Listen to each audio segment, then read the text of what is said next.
რეგისტრაცია გაირა პარლამენტის 91 წევრმა, ქურუმი არის, ცნობა გახსნილია. ვთხოვთ ხელისაწევით დავამტკიცოთ დღის წესრიგი. მადლობა. დღეს გვაქვს ერთი განსახილველი საკითხი. საქართველოს პრემიერ-მინისტრობის კანდიდატი სირაკლი კობახის მიერ ნდობის გამოცხადებისათვის წარმოდგენილი საქართველოს მთავრობის შემადგენლობისა და სამთავრობო პროგრამის 2025-28 წლები მხოლოდ მშვიდობით, ღირსებით, კეთილდღეობით ევროპისკენ განხილვა და საქართველოს მთავრობისათვის ნდობის გამოცხადება. ვთხოვთ ბატონ ირაკლი კობახიძეს ტრიბუნასთან.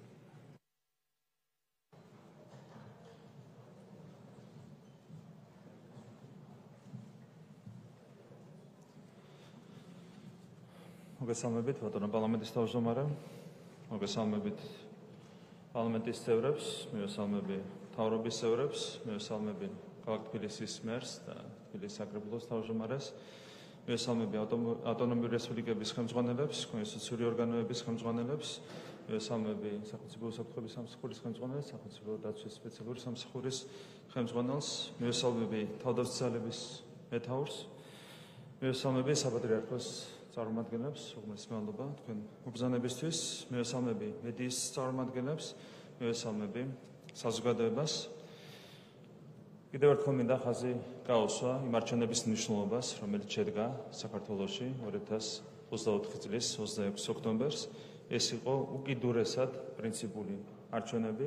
მიუხედავად იმისა, რომ ყველა წინა არჩევნები იყო ერთმანეთზე მნიშვნელოვანი, ასეთი პრინციპული მნიშვნელობის მქონე არჩევნები ჩვენ მაინც არ გქონია 2024 წლის საპარლამენტო არჩევნები თავისი მნიშვნელობით იყო 2012 წლის საპარლამენტო არჩევნების ტოლფასი არჩევნები. და ჩვენ საზოგადოებას ნათლად დავანახეთ ის თუ რას ეხებოდა ეს არჩევნები. ეს იყო ერთგვარი რეფერენდუმი ომსა და მშვიდობას შორის და საზოგადოებამ მხარი დაუჭირა ჩვენი ქვეყნის მშვიდობიან განვითარებას. ეს იყო ერთგვარი რეფერენდუმი ამორალურ პროპაგანდასა და ტრადიციულ ფასეულობებს შორის და ჩვენმა საზოგადოებამ მხარი დაუჭირა სწორედ ტრადიციულ ფასეულობებს. ეს იყო არჩევანი ნელ-წარსულში დაბრუნებასა და ქვეყნის ნათელ და ევროპულ მომავალ შორის და საზოგადოებამ ამ შემთხვევაში მხარი დაუჭირა ქვეყნის ნათელ და ევროპულ მომავალს. თქვენ იცით სად უნდათ ჩვენი ქვეყნის დაბრუნება, რაც განასახიერებენ ის ძალები, რომლებიც ცდილობდნენ ძალაუფლების ხელახლა ხელში ჩაგდებას. მათი ხელწერა 9 წლის განმავლობაში, როდესაც ისინი იყვნენ ხელისუფლებაში, იყო ადამიანების წამება, იყო ადამიანების მკვლელობა, ბიზნესის სისტემური რეკეტი, მედიის მიტაცება, ომი, ქვეყნის ტერიტორიების დაკარგვა და ასე შემდეგ. ეს არის მხოლოდ არასრული ჩამონათვალი იმ დანაშაულებისა, რომლებიც ამ ადამიანებს აქვთ ჩადენილი. რა თქმა უნდა, თეორიულად მათი ხელისუფლებაში დაბრუნება ნიშნავდა იმ ყველაფრის დაბრუნებას, რაზეც ახლა ქონდა საუბარი და ეს ქართულმა საზოგადოებამ ბუნებრივია არ დაუშვა. სამწუხაროდ ამ ადამიანებს ჯერ კიდევ ვქვიათ ოპოზიცია. დღეს მათი სკამები არის ცარიელი, თუმცა ეს უნდა ითქვას, რომ დღეს რომ ისინი აქ ისხდნენ, ეს სკამები ზუსტად ისეთივე ცარიელი იქნებოდა, როგორც არის დღეს. მე მინდა მადლობა გადავუხადო კიდევ ერთხელ ქართულ ხალხს. სწორედ ქართულმა ხალხმა მოგვიანიჭა ჩვენ მანდატი იმისა, რომ შემდეგი 4 წლის განმავლობაში იზრუნოთ ჩვენი ქვეყნის სტაბილურ, მშვიდობიან განვითარებაზე. მე მინდა ვისარგებლო ასევე ამ შემთხვევით, კიდევ ერთხელ მინდა მადლობა გადავუხადო ჩვენი გუნდის ლიდერს, ჩვენი პარტიის დამფუძნებას, ბატონ ბიძინა ივანიშვილს. სწორედ მისი დამსახურება ის, რომ დღეს აქვს ქვეყანას მშვიდობა და ქვეყანას აქვს იმის შესაძლებლობა, რომ იფიქროს განვითარებაზე, იფიქროს წინსვლაზე. მადლობა კიდევ ერთხელ ბატონ ბიძინა ივანიშვილს ამ შესაძლებლობისთვის, რომელიც მან ჩვენს ქვეყანას და ჩვენს ხალხს მიანიჭა. წინა 4 წელიწადი იყო სირთულეებითა და გამოწვევებით სავსე 4 წელიწადი. ამ 4 წლის განმავლობაში ჩვენ გამოვიარეთ რევოლუციის ორი მცდელობა, გამოვიარეთ ჩვენი ეკონომიკის ჩამოშლის მცდელობა, ჩვენი ქვეყნის ომში ჩათრევის მცდელობა, თუმცა ჩვენი ერთიანობით ჩვენ მოახერხეთ და ყველა გამოწვევა დავძლიეთ, შევინარჩუნეთ მშვიდობა და 40 მილიარდი ლარით გავზარდეთ ამ 4 წლის განმავლობაში ქვეყნის ეკონომიკა. ეს ყველაფერი რა თქმა უნდა იყო გუნდის ერთიანობის, გუნდის სიმყარის შედეგი და მე მინდა ვისარგებლო ამ შემთხვევით და თითოეულ თქვენგანს მინდა მადლობა გადაგიხადოთ ამ ერთიანობისთვის, ერთად ბრძოლისთვის, სწორედ ამ ბრძოლის შედეგია ის მიღწევები, რაც ჰქონდა ჩვენს ქვეყანას გასული 4 წლის განმავლობაში. დღეს საქართველო არის სუვერენული და ძლიერი, როგორც არასდროს და ეს არის თითოეული თქვენგანის დამსახურება. რა თქმა უნდა, ჩვენ დავიზრუნოთ ჩვენი ქვეყნის განვითარებაზე. არიან ადამიანები ჩვენს ქვეყანაში, რომლებიც ამტკიცებენ, რომ თუ მივიღებთ მაგალითად კანონს არასამთავრობო ორგანიზაციების გამჭვირვალობის შესახებ, მეორე დილით ვიღვიძებთ ჩელიაბინსკში. ასეთ საოცარი თეზისი არსებობს. არიან ადამიანები, რომლებიც ამტკიცებენ, რომ თუ მივიღებთ ამ კანონს, ძაღლ საქართველოში ერქმევა საბაგა.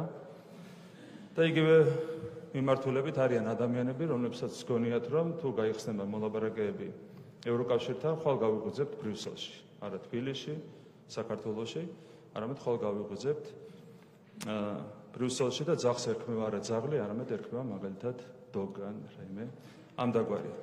რაც არ უნდა მოხდეს, მე გარწმუნებთ, რომ ჩვენ აუცილებლად ვიცხოვრებთ ამ ქვეყანაში, ჩვენ ვიზრუნებთ ამ ქვეყანაზე, ამ ქვეყანაში ძაღლს ერქმევა ძაღლი, ადამიანს ერქმევა ადამიანი, ამ ქვეყანას ერქმევა ქვეყანა და ამ სახელმწიფოს ერქმევა სახელმწიფო. ეს არის ჩვენი პასუხისმგებლობა საქართველოს იმაში.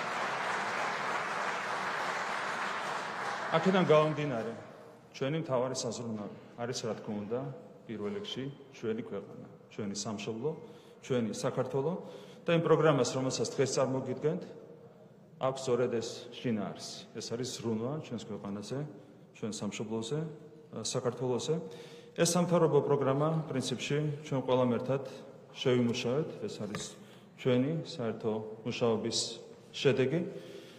ჩვენ გვქონდა ამ პროგრამის წარდგენა საარჩევნო ღონისძიებების ფარგლებში და რა თქმა უნდა, სამთავრობო პროგრამა, რომელიც დღეს იქნება წარმოდგენილი, არის ასახვა იმ წინა საარჩევნო პროგრამისა, რომელიც ჩვენმა პოლიტიკურმა გაერთიანებამ, ქართულმა ოცნებამ შესთავაზა ქართულ საზოგადოებას.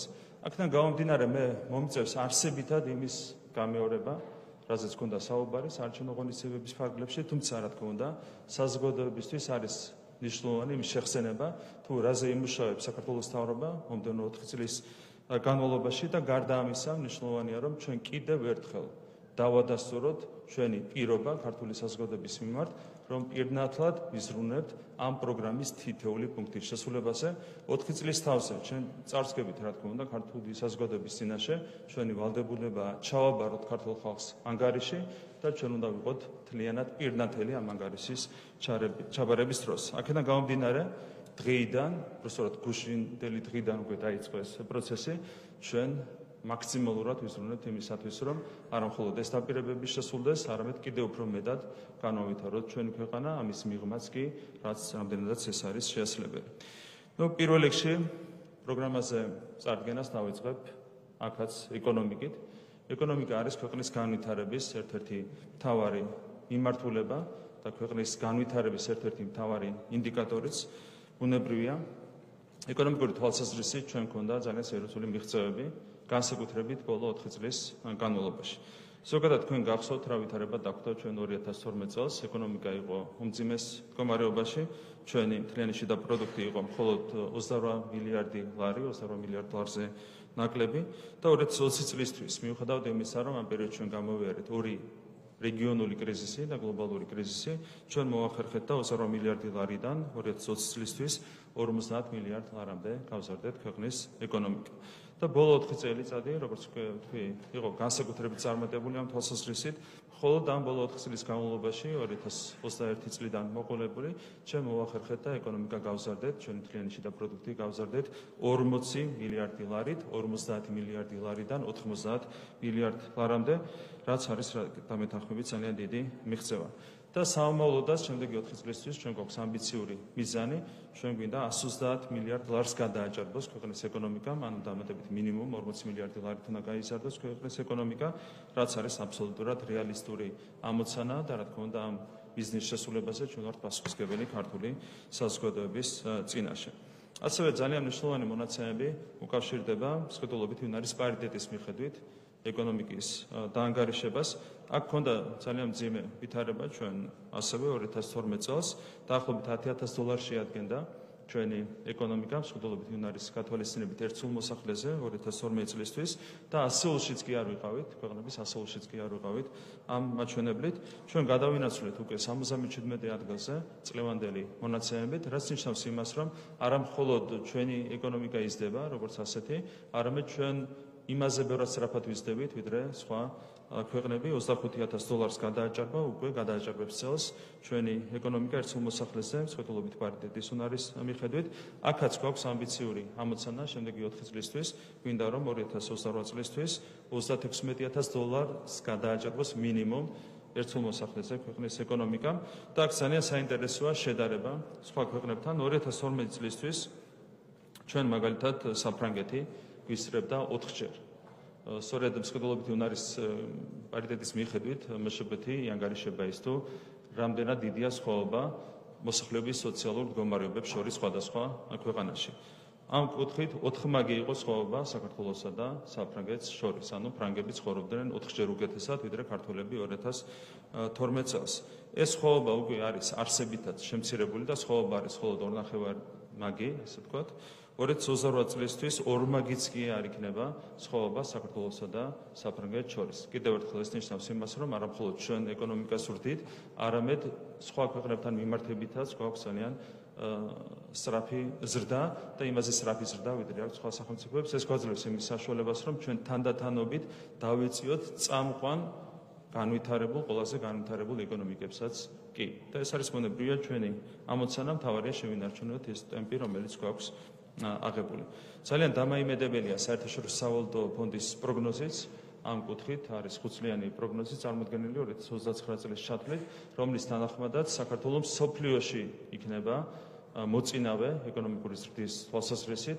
ერთადერთი ქვეყანა, რომელიც გვისწრებს, არის გაიანა, რომელმაც ნავთობი აღმოაჩინა თავის ტერიტორიაზე. ჩვენ ნავთობის გარეშე ვახერხებთ იგივეს, რასაც ეს ქვეყანა ახერხებს ნავთობის აღმოჩენის პირობებში. რაც შეეხება ქვეყნის ბიუჯეტს, ქვეყნის ბიუჯეტიც გაიზრდება შესაბამისად. ჩვენ დაგვხვდა მხოლოდ 8,5 მილიარდი ლარი ბიუჯეტი 2012 წელს, ანუ ამ კუთხითაც იყო უმძიმესი ვითარება. ჩვენ უკვე მოახერხეთ და წელს დაახლოებით 28 მილიარდ ლარმა შეადგინა ბიუჯეტი და ჩვენი ამოცანაა, რომ 2028 წელს ბიუჯეტმა შეადგინოს 40 მილიარდ ლარზე მეტი. ესეც არის აბსოლუტურად რეალისტური ამოცანა, ამაზეც ვართ პასუხისმგებელი ქართული საზოგადოების წინაშე. უმუშევრობა, რა თქმა უნდა, ნებისმიერი ქვეყნის ეკონომიკური ზრდა უნდა იყოს გადათარგმნილი პირველ რიგში მოსახლეობის ცხოვრების დონის გაუმჯობესებაში და აქ ერთ-ერთი მთავარი ინდიკატორი არის ბუნებრივია დასაქმება, უმუშევრობა. უმუშევრობა იყო 26,7% 2012 წელს. ჩვენ უკვე მოახერხეთ და გავანახევრეთ უმუშევრობა საქართველოში ამ წლების განმავლობაში 14%-ზე ნაკლებია დღეს უმუშევრობა ჩვენს ქვეყანაში. 2028 წლისთვის ჩვენი პროგრამის მიხედვით 4% ჩამოსდება უმუშევრობა საქართველოში, რაც არის ევროკავშირის ქვეყნების საშუალო მაჩვენებელზე დაბალი მაჩვენებელი. ეს ამოცანაც არის აბსოლუტურად რეალისტური. 4 წლის თავზე ჩვენ ამასთან დაკავშირებითაც ჩავაბარებთ, რა თქმა უნდა, ანგარიშს ჩვენს საზოგადოებას. რაც შეეხება დასაქმებას, დასაქმების ნაწილში გვაქვს ძალიან დიდი პროგრესი, განსაკუთრებით ბოლო 2,5 წელიწადის განმავლობაში. ამ 2,5 წელიწადის განმავლობაში შეიქმნა 170,000 ახალი სამუშაო ადგილი ჩვენს ქვეყანაში. 1,217,000 ადამიანი იყო დასაქმებული ჩვენს ქვეყანაში 2021 წელს და 2024 წლის მეორე კვარტალის მონაცემებით 1,387,000-ია დასაქმების მაჩვენებელი. ჩვენი ამოცანაა შექმნათ 200,000 ახალი სამუშაო ადგილი, რაც ნიშნავს იმას, რომ უმუშევრობის თვალსაზრისით გვექნება უმუშევრობის შემცირების თვალსაზრისით გვექნება ძალიან სერიოზული პროგრესი. ასევე რაც შეეხება საშუალო ხელფას, 712,5 ლარი იყო საშუალო ხელფასი საქართველოში 2012 წელს. უკვე წლევანდელი მონაცემებით 2,000 ლარს გადააჭარბა საშუალო ხელფასმა ჩვენს ქვეყანაში, გვაქვს დაახლოებით 3 ზრდა და 2028 წლისთვისაც გვაქვს ამბიციური ამოცანა 3,500 ლარს უნდა გადააჭარბოს საშუალო ხელფასმა ჩვენს ქვეყანაში. ამაზეც ანგარიშს შევაბარებთ, რა თქმა უნდა, საზოგადოებას 4 წლის შემდეგ. ჩვენ გვყავს ძალიან ძლიერი ეკონომიკური გუნდი, ეს არის ერთ-ერთი მნიშვნელოვანი ფაქტორი. რა თქმა უნდა, გარდა იმისა, რომ გვაქვს კარგი ეკონომიკური პოლიტიკა, რაციონალური ეკონომიკური პოლიტიკა ახსულების გარეშე საქმე არ გამოდის და მოხარული ვარ, რომ დღეს თქვენ წინაშე არის წარმოადგენილი ძალიან ძლიერი ეკონომიკური გუნდი, რომელიც ჩვენი ეკონომიკური გეგმების ახსულებას სათანადოდ უზრუნველყოფს. ასევე გვაქვს ძალიან ეფექტიანი ეკონომიკური პოლიტიკა, ბიზნესი არის თავისუფალი. ეს არის სიახლე საქართველოში 2012 წლის შემდეგ გახსოვთ რა ხდებოდა საქართველოში ამ თვალსაზრისით 2012 წლამდე. გვაქვს შვიდობა, გვაქვს სტაბილურობა, ეს ყველაფერი ქმნის რა თქმა უნდა საუკეთესო პირობებს იმისათვის, რომ ყველა დაპირება სათანადოდ შესრულდეს. სიღარიბეს რაც შეეხება ეკონომიკური ზრდა ბუნებრივია პირდაპირ აისახება სიღარიბის შემცირებაზე. აქაც გვაქვს ამბიციური მიზნები. საქართველოში 1,100,000 ადამიანი ცხოვრობდა სიღარიბის ხარისხმა 2012 წელს. გახსოვთ მათ ტელევიზიებში, როგორ იყო წარმოჩენილი რეალობა, იყო ვირტუალური სინამდვილე, რეალურად ხდებოდა ეს. 1,100,000 ადამიანი ცხოვრობდა სიღარიბის ხარისხმა, 30% იყო სიღარიბე საქართველოში 2012 წელს. 2023 წლის მონაცემებით უკვე სიღარიბე შემცირდა 11,8%-მდე. შესაბამისად, დღეს სიღარიბის ხარისხმა ცხოვრობს 440,000 ადამიანი. პროგრესი არის ძალიან დიდი, თუმცა რა თქმა უნდა ეს არ გვაძლევს ჩვენ არც დამშვიდების და არც მოდუნების საშუალებას იმ პირობებში, როდესაც 440,000 ჩვენი თანამოქალაქე ჯერ კიდევ ცხოვრობს სიღარიბის ხარისხმა, რა თქმა უნდა ჩვენ ვერც ბედნიერი და ვერც დამშვიდებული ვერ ვიქნებით. ჩვენი ერთ-ერთი უმთავრესი ეროვნული ამოცანა არის ბუნებრივია სიღარიბის განულება ჩვენს ქვეყანაში. ამ კუთხით გვაქვს ძალიან კარგი ტენდენციები, როგორც უკვე აღინიშნა და ჩვენი ამბიციური მიზანია 2028 წლისთვის სიღარიბე ჩამოსდეს 4%-ს. ანუ 300,000 ადამიანი ჩვენი პროგრამის შესაბამისად დაახსევს თავს სიღარიბეს და ეს მიზანიც არის აბსოლუტურად შესრულებადი. ბუნებრივია ეკონომიკური პროგრესის მიღწევა სჭირდება კონკრეტული პროექტების განხორციელება და ამ კუთხით ერთ-ერთი მთავარი ამოცანა ჩვენთვის არის ბუნებრივია ჩვენი ქვეყნის დაკავშირებადობის ფუნქციის გაძლიერება, ჩვენი სატრანზიტო ფუნქციის გაძლიერება, სავაჭრო ეკონომიკური ურთიერთობების კიდევ უფრო მეტად გაფართოება. ამ კუთხით ინფრასტრუქტურაში ინვესტიციებს ენიჭება ბუნებრივია განსაკუთრებული მნიშვნელობა. თქვენ გახსოვთ ჩვენ წარვადგენეთ მაგალითად საგზაო ინფრასტრუქტურასთან დაკავშირებული გეგმა, რაზეც კიდევ ერთხელ მინდა ყურადღება გავამახვილო. მომავალ წელს უკვე მთლიანად დასრულდება თბილისი-ბათუმის ავტომაგისტრალის მშენებლობა, ეს მათ შორის ეს მოიცავს რიკოთის საუკუნის პროექტს, არის ურთულესი პროექტი.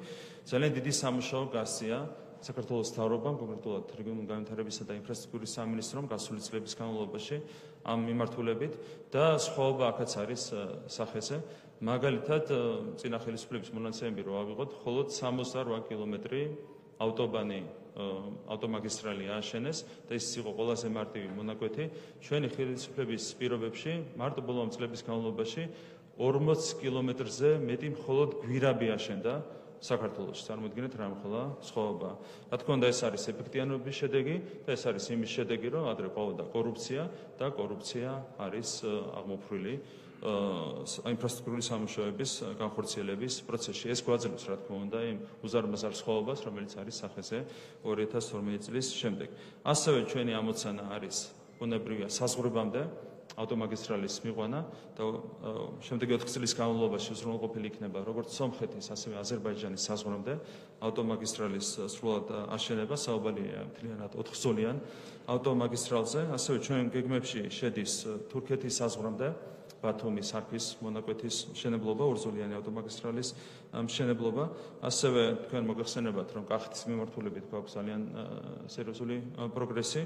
თბილისიდან საგარეჯოს მონაკვეთი უკვე არის აშენებული, 4-ზოლიანი მონაკვეთი. ბადიოარამდე გაგრძელდება მონაკვეთის მშენებლობა და დასრულდება მომდევნო წლისთვის და ამის შემდეგ გაგრძელდება უკვე ჩალაუბრამდე მაგისტრალის მშენებლობა, ასევე აშენდება გურჯაანი-თელავის ავტომაგისტრალი, ლაგოდეხის შემოვლითი გზა, ანაკლია თეკლათის მაგისტრალი, რაც მნიშვნელოვანია ბუნებრივია ანაკლიის პროექტის სათანადოდ ოპერირებისთვის. რუსთავის 4-ზოლიანი მაგისტრალი, ეს ძალიან მნიშვნელოვანია, როგორც რუსთავის, ასევე თბილისის მოსახლეობისთვის მობილობის გასაუმჯობესებლად, ზოგადად ჩვენი ქვეყნისთვის არის მნიშვნელოვანი ეს პროექტი და ასევე ლარსის მონაკვეთი, აქაც აქტიურად წარიმართება სამუშაოები და გვაქვს ამბიციური გეგმები შემდეგი 4 წლისათვის, რა თქმა უნდა, ამ შემთხვევაშიც ეფექტიანი მენეჯმენტი უზრუნველყოფს იმას, რომ ყველა ეს გეგმა სათანადოდ იქნება რეალიზებული შემდეგი 4 წლის განმავლობაში. ანაკლიის პროექტი უკვე ახსენე, რა თქმა უნდა, არის სტრატეგიული მნიშვნელობის პროექტი ჩვენი ქვეყნისთვის, კონკრეტულად სამეგრელოს რეგიონისთვის არის ძალიან მნიშვნელოვანი ამ პროექტის განხორციელება ჩვენი გეგმის თანახმად პროექტის პირველი ფაზა დასრულდება 2029 წლისთვის. იმედი გვაქვს, რომ 2028 წლისთვისაც იქნება შესაძლებელი, თუმცა 2029 წელი არის მაქსიმალური ვადა პირველი ფაზის დასრულებისთვის და ამ პირველი ფაზის დასრულების შემდეგ ჩვენ უკვე შეძლებს 600,000 კონტეინერის მიღებას წელიწადში და ჩაიდება მხოლოდ პირველი ფაზის ფარგლებში $600 მილიონი ინვესტიცია. სამუშაოები არის უკვე დაწყებული. ბელგიური კომპანია აწარმოებს შესაბამის ინფრასტრუქტურის სამუშაოებს და რა თქმა უნდა ეს სამუშაოები ინტენსიურად გაგრძელდება. ბუნებრივია ეს პროექტი უზრუნველყოფს უამრავი ადამიანის დასაქმებას, ხოლო შეუწყობს ეკონომიკის განვითარებას, ზოგადად ბიზნესის განვითარებას, არის სტრატეგიული მნიშვნელობის პროექტი, როგორც უკვე აღვნიშნე. რკინიგზის მოდერნიზაციის პროექტი ასევე მალე დასრულდება. აეროპორტების მიმართულებით გვაქვს ამბიციური გეგმები, ყურადღებას გავამახვილებ პირველ რიგში თბილისისა და ქუთაისის აეროპორტებზე. გვაქვს ძალიან მზარდი ნაკადი, ვიზიტორების ნაკადი საქართველოში, რა თქმა უნდა, ამის ხელი უნდა შეუწყოთ. ტურიზმი არის ჩვენი ქვეყნის განვითარების ერთ-ერთი უმნიშვნელოვანესი მიმართულება და ბუნებრივია სააეროპორტო ინფრასტრუქტურა უნდა დაეწიოს ტურიზმის განვითარებას ჩვენს ქვეყანაში. 4 მილიონიდან 18 მილიონამდე გაიზრდება გზავრთნაკადი, მას შემდეგ რაც აშენდება თბილისის ახალი საერთაშორისო აეროპორტი ვაზიანში. არის მეგაპროექტი, რომელიც დაიწყება ჩვენს ქვეყანაში და სათანადო ვადებში იქნება უზრუნველყოფილი, რა თქმა უნდა, პროექტის განხორციელება. ასევე ქუთაისის საერთაშორისო აეროპორტის გაფართოება არის დაწყებული. დღევანდელი გზავრთნაკადი არის 1,700,000 ადამიანი და დაგეგმილია 5 მილიონამდე რესურსების გაზრდა. ასევე ძალიან მნიშვნელოვანია შუავი ზღვის გადამცემი კაბელის პროექტი, რომლის განხორციელება დასრულდება 2030 წლისთვის. აქ საუბარია როგორც ელექტროენერგიის ტრანზიტზე, ასევე ინტერნეტის ტრანზიტზე. ჩვენ გვექნება პირდაპირ მაგალითად ელექტროენერგიის ექსპორტირების საშუალება ევროკავშირის ქვეყნებში, მას შემდეგ რაც დასრულდება ამ პროექტის განხორციელება. ეს პროექტი, როგორც მოგეხსენებათ, ხორციელდება პარტნიორებთან ერთად, მათ შორის არის არაერთი ევროკავშირის წევრი ქვეყანა. რაც შეეხება ბიზნესის მხარდაჭერას, ეს იყო ერთ-ერთი მნიშვნელოვანი ინიციატივა, რომელიც ეკუთვნის ქართულ ოცნებას. ეს ინიციატივა, ამ ინიციატივის განხორციელება დაიწყო 2012 წლის შემდეგ და ბიზნესის მხარდაჭერის პროგრამის ფარგლებში ამ წლების განმავლობაში შეიქმნა 700 ახალი საწარმო და 800 საწარმო გადაიარაღდა ან გაფართოვდა. გაგრძელდება მომავალშიც ამ პროექტის განხორციელება. შემდეგი 4 წლის განმავლობაში $1.5 მილიარდი ჩაიდება ბიზნესის მხარდაჭერისთვის ჩვენს ბიუჯეტში და მხოლოდ ამ ინიციატივების ფარგლებში შეიქმნება 70,000 ახალი სამუშაო ადგილი. ასევე განსაკუთრებული ყურადღება დაეთმობა ინოვაციებს და ტექნოლოგიებს, ამოქმედება სპეციალური საგადასახადო შეღავათები ამ სფეროში.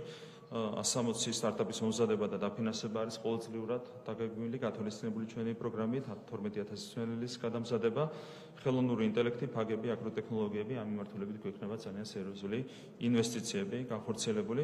ასევე ჩვენ უკვე განახორციელებთ ქუთაისის ტექნოლოგიური ჰაბის პროექტის პრეზენტაცია, რაც არის ერთ-ერთი მნიშვნელოვანი პროექტი ბუნებრივია ჩვენი ქვეყნისთვის და კონკრეტულად ქალაქ ქუთაისისთვის. რა თქმა უნდა, ამ პროექტის განხორციელებაც უზრუნველყოფს არაერთი მიმართულებით პროგრესს, ძალიან ბევრი სამუშაო ადგილის შექმნას, ხოლო შეუწყობს ადამიანების დასაქმებას, ბიზნესის განვითარებას, ტექნოლოგიების განვითარებას.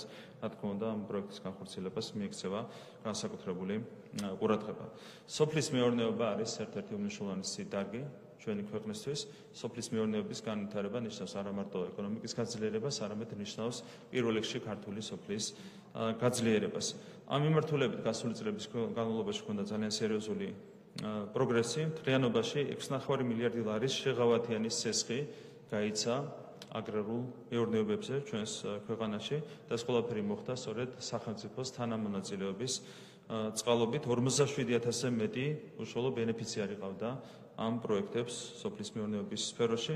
შემდეგი 4 წლის განმავლობაში კონკრეტულად ამ მიმართულებით გამოიყოფა $800 მილიონი. ასევე სოფლის მეურნეობის პროექტების პროგრამების ფარგლებში შეიქმნა 400-ზე მეტი გადამამუშავებელი საწარმო შემნახველი ობიექტი. ამ კუთხით იყო ძალიან მძიმე პრობლემები 2012 წლამდე, როგორც მოგეხსენებათ, $120 მილიონი დაფინანსდა ფერმერთა ტექნიკა, 7,500 ერთეული ტექნიკა მიიღეს აგრარულ სფეროში დასაქმებულმა ადამიანებმა, ჩვენი ასე ვთქვათ, დახმარებით, მხარდაჭერით, თავრობის მხარდაჭერით. რა თქმა უნდა, ამ კუთხითაც გაგრძელდება მომავალშიც პროგრამების განხორციელება. დანერგი მომავალი არის ერთ-ერთი მნიშვნელოვანი პროგრამა. გაშენდა ახალი ბაღები ამ პროგრამის ფარგლებში, ჯამური ფართობი შეადგენდა 23600 ჰექტარს, ჯამში 360 მილიონი ლარის ინვესტიცია განხორციელდა. მომავალში მომდევნო 4 წლის განმავლობაში 100 მილიონი ლარის ინვესტიციები განხორციელდება, რაც უზრუნველყოფს დამატებით დაახლოებით 10000 ჰექტარ ფართობზე ახალი ბაღების გაშენებას, რაც არის ბუნებრივია მნიშვნელოვანი სოფლის მეურნეობის შემდგომი განვითარებისთვის. ასევე მელიორაცია არის ერთ-ერთი მნიშვნელოვანი მიმართულება, აქაც გვაქვს ძალიან დიდი პროგრესი. მთლიანობაში 59000 ჰექტარი იყო მხოლოდ წყალუზრუნველყოფილი ჩვენს ქვეყანაში 2012 წლისთვის და 210000 ჰექტარამდე გაიზარდა ეს მაჩვენებელი 12 წლის თავზე. მომდევნო წლების განმავლობაში მილიარდი ლარი იქნება გამოყოფილი მელიორაციის მიმართულებით და 260000 ჰექტარამდე გაიზრდება წყალუზრუნველყოფილი ფართობების საერთო მოცულობა. მათ შორის დაიწყება იდლოს წყალსაცავის მშენებლობა, რაც კახეთის რეგიონში სოფლის მეურნეობის განვითარებისთვის არის ძალიან მნიშვნელოვანი. ცალკე შევეხები მეღვინეობას. ვენახების ფართობი 2012 წლის შემდეგ საქართველოში გაიზარდა 70%-ით. ჩვენს ქვეყანაში მანამდე გახსოვთ უმძიმეს მდგომარეობაში იყო ეს დარგი, უწევდათ ადამიანებს ვენახებზე უარის თქმა, ასეთ მდგომარეობამდეც კი მიიყვანეს მევენახეები ჩვენს ქვეყანაში. 2012 წლის შემდეგ არის ძალიან დიდი მხარდაჭერა და სწორედ ამან გამოიწვია 70%-ით ფართობების ზრდა ჩვენს ქვეყანაში. ყურძნის გადამუშავება გაიზარდა 52000 ტონიდან 300000 ტონამდე. ამ წლების განმავლობაში ღვინის ექსპორტი 65 მილიონ დოლარიდან გაიზარდა 259 მილიონ დოლარამდე. წელს გვექნება კიდევ უკეთესი მაჩვენებლები ამ მიმართულებით, ეს არის 2023 წლის მონაცემები. მევენახეების შემოსავალი, ხო ეს არის ყველაზე მნიშვნელოვანი მაჩვენებელი ჩვენთვის, თავარია რომ შემოსავალი გაიზარდოთ საბოლოო ჯამში მევენახეებს. მევენახეების შემოსავალი 70 მილიონ ლარიდან გაიზარდა 350 მილიონ ლარამდე 2023 წლისთვის. რაც შეეხება 2028 წლის მიზანს, ღვინის ექსპორტი 9 მილიარდ დოლარამდე უნდა გაიზარდოს. კიდევ ერთხელ შეგახსენებთ, რომ შარშანდელი მაჩვენებელი იყო 259 მილიონი დოლარი და 500 მილიონ დოლარს უნდა გადააჭარბოს ღვინის ექსპორტმა ჩვენი ქვეყნიდან 2028 წლისთვის, რაც პირდაპირ აისახება, რა თქმა უნდა, მევენახეების შემოსავლებზე, ამ დარგში ჩართული ადამიანების შემოსავლებზე.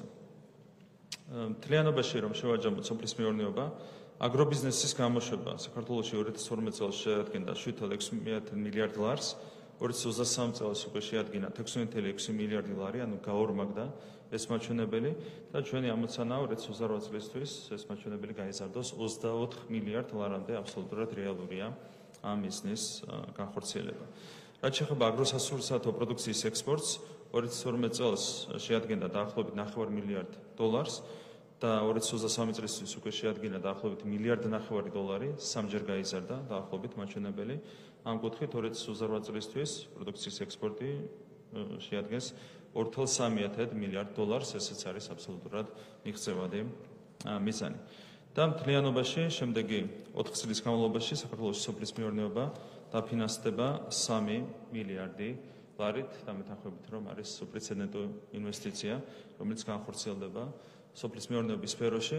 2012 წელს მაგალითად ძლიურ ბიუჯეტში 100 მილიონი ლარიც კი არ იყო გამოყოფილი სოფლის მეურნეობაზე. ახლა ვსაუბრობთ 4 წელიწადში 3 მილიარდიან ინვესტიციაზე.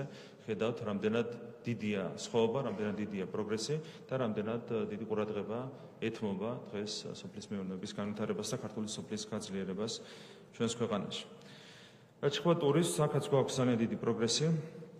2012 წელს საქართველოს სტუმრობდა 4,7 მილიონი ვიზიტორი და 2024 წლისთვის მიუხედავად კოვიდით გამოწვეული პრობლემებისა და შემდგომი პროცესებისა, დაახლოებით 8 მილიონამდე გაიზარდა უკვე ვიზიტორების რაოდენობა, წელევანდელი მონაცემებით ველოდებით 8 მილიონ ვიზიტორს და 2028 წლისთვის უნდა გადავაჭარბოთ 11 მილიონ ვიზიტორს, ეს არის აბსოლუტურად რეალური ამოცანა. შემოსავლები ტურიზმიდან იყო 1,4 მილიარდი დოლარი 2012 წელს, 4,5 მილიარდ დოლარამდე იზრდება უკვე წელს და 2028 წლისთვის ჩვენი მიზანია 6,4 მილიარდ დოლარამდე გაიზარდოს ტურიზმიდან შემოსავლები, ეს არის აბსოლუტურად მიღწევადი მიზანი. რაც შეეხება სასტუმროებს, საქართველოში 2012 წელს ფუნქციონირებდა მხოლოდ 777 განთავსების ობიექტი 23,000 ადგილით. უკვე წელს ჩვენ გვექნება 2363 განთავსების ობიექტი სასტუმრო 108,000 ადგილით. ხედავთ, რამდენად დიდია პროგრესი. 5,5-ჯერ არის გაზრდილი, 4,5-ჯერ უბრალოდ დაახლოებით განთავსების ადგილების რაოდენობა. ჩვენს ქვეყანაში 2028 წლისთვის ჩვენ გვექნება დაახლოებით 2680 სასტუმრო ჩვენს ქვეყანაში, 152,000-ზე მეტი ადგილით. ეს არის აბსოლუტურად რეალური მიზანი. ტურისტული ინფრასტრუქტურის განვითარებაში ჩაიდება დაახლოებით მილიარდი ლარის ინვესტიცია შემდეგი 4 წლის განმავლობაში. ენერგეტიკა, ესეც არის ერთ-ერთი მნიშვნელოვანი მიმართულება ბუნებრივია ჩვენი ქვეყნის განვითარებისათვის. აქ გვაქვს ძალიან ამბიციური მიზანი. ჩვენ გვინდა რომ 2030 წლისთვის გავხდეთ ელექტროენერგიის თვალსაზრისით სრულად თვითგმარი და დამოუკიდებელი ქვეყანა, რაც არის აბსოლუტურად მიღწევადი საშუალოვადიან პერსპექტივაში. აქაც გვაქვს ძალიან დიდი პროგრესი. ამ წლების განმავლობაში 2012 წლის შემდეგ საქართველოში აშენდა მთლიანობაში 63 ჰესი, 2 თბოელექტროსადგური, 1 ქარის ელექტროსადგური. ელექტროენერგიის გამომუშავება 2012 წელს საქართველოში შეადგენდა 3359 მეგავატს და 2024 წლისთვის ეს მაჩვენებელი იქნება უკვე 4600 მეგავატი. 2028 წლისთვის ჩვენი მიზანია ამაჩვენებელმა გადააჭარბოს 8000 მეგავატს, ხოლო 2030 წელს 10000 მეგავატს და ამის შემდეგ ჩვენ უკვე გავხდებით სრულად თვითგმარი ქვეყანა, დამოუკიდებელი ქვეყანა ელექტროენერგიის გამომუშავების თვალსაზრისით. ჩვენ აღარ დაგვჭირდება ელექტროენერგიის იმპორტირება და პირიქით შევძლებთ სხვა ქვეყნებში ჩვენს მიერ გამომუშავებული ელექტროენერგიის ექსპორტირებას. ანუ ჩვენი ელექტროენერგიის გამომუშავება არა მხოლოდ უნდა დაეწიოს ეკონომიკის განვითარებას, არამედ უნდა გაუსროს და კიდევ ერთხელ ვიტყვი, რომ უნდა გავხდეთ სრულად თვითგმარი ქვეყანა ამ თვალსაზრისით. რაც შეეხება პირდაპირ უცხოურ ინვესტიციებს, ჩვენ მხოლოდ ბოლო 2,5 წელიწადის განმავლობაში 5 მილიარდი დოლარის ინვესტიციები მოვიზიდეთ ჩვენს ქვეყანაში. მიზანი გვაქვს შემდეგი 4 წლისათვის, რომ მოვიზიდოთ მინიმუმ 9 მილიარდი დოლარის ინვესტიციები, რაც არის აბსოლუტურად რეალური. იმედი გვაქვს, რომ ამ მაჩვენებელსაც მნიშვნელოვნად გადავაჭარბეთ, რაც ასევე საკმაოდ რეალურია. რეგიონული განვითარებას არის ბუნებრივია მნიშვნელოვანი. ერთ-ერთი პრობლემა, რაც გვაქვს ქვეყანაში, არის ის, რომ თანთანობით იზრდება ქალაქები, დიდი ქალაქები, არის მიგრაცია დიდ ქალაქებში. რა თქმა უნდა, იმისთვის, რომ დემოგრაფიული პროცესები სწორად განვითარდეს, მნიშვნელოვანია რეგიონების თანაბარი სოციალურ-ეკონომიკური განვითარება.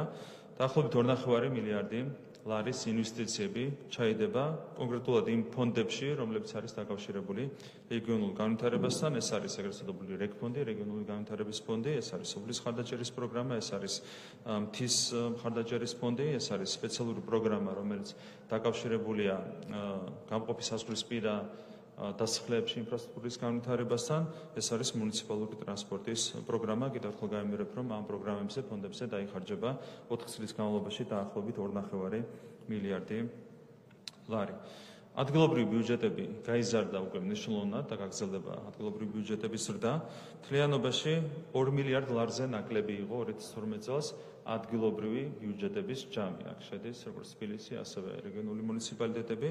ეს მაჩვენებელი არის უკვე სერიოზულად გაზრდილი, დაახლოებით 5,5 მილიარდი ლარია წლევანდელი მაჩვენებელი, ან 2 მილიარდიდან უკვე 5,5 მილიარდ ლარამდე გაიზარდა.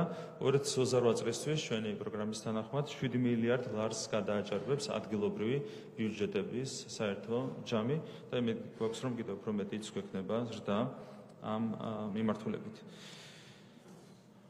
რაც შეეხება საჯარო მოხელეებზე ზრუნვას, ეს არის რა თქმა უნდა განსაკუთრებულად მნიშვნელოვანი.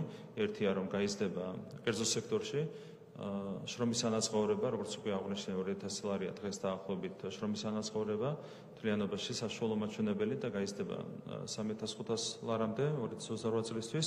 კონკრეტულად საჯარო მოხელეთა ხელფასების ზრდა უნდა გაგრძელდეს. საჯარო სამსახურში გაგრძელდება მოხელეთა ანაზღაურების ზრდა 2025 წლის ბიუჯეტშიც ასახული იქნება, როგორც მოგხსენებათ 10%-იანი ზრდა და მიმართულებით მომავალშიც უნდა გაგრძელდეს ძალისხმევა. საბავშვო ბაღების პერსონალზე გვექნება განსაკუთრებული, ასე ვთქვათ, ყურადღება დათმობილი, ასევე იგივე ეხება სახელოვნებო და სპორტული სკოლების პერსონალს, აქაც უზრუნველყოფილი იქნება სტანდარტული ზრდის მიღმა, მათ შორის ხელფასების ზრდა.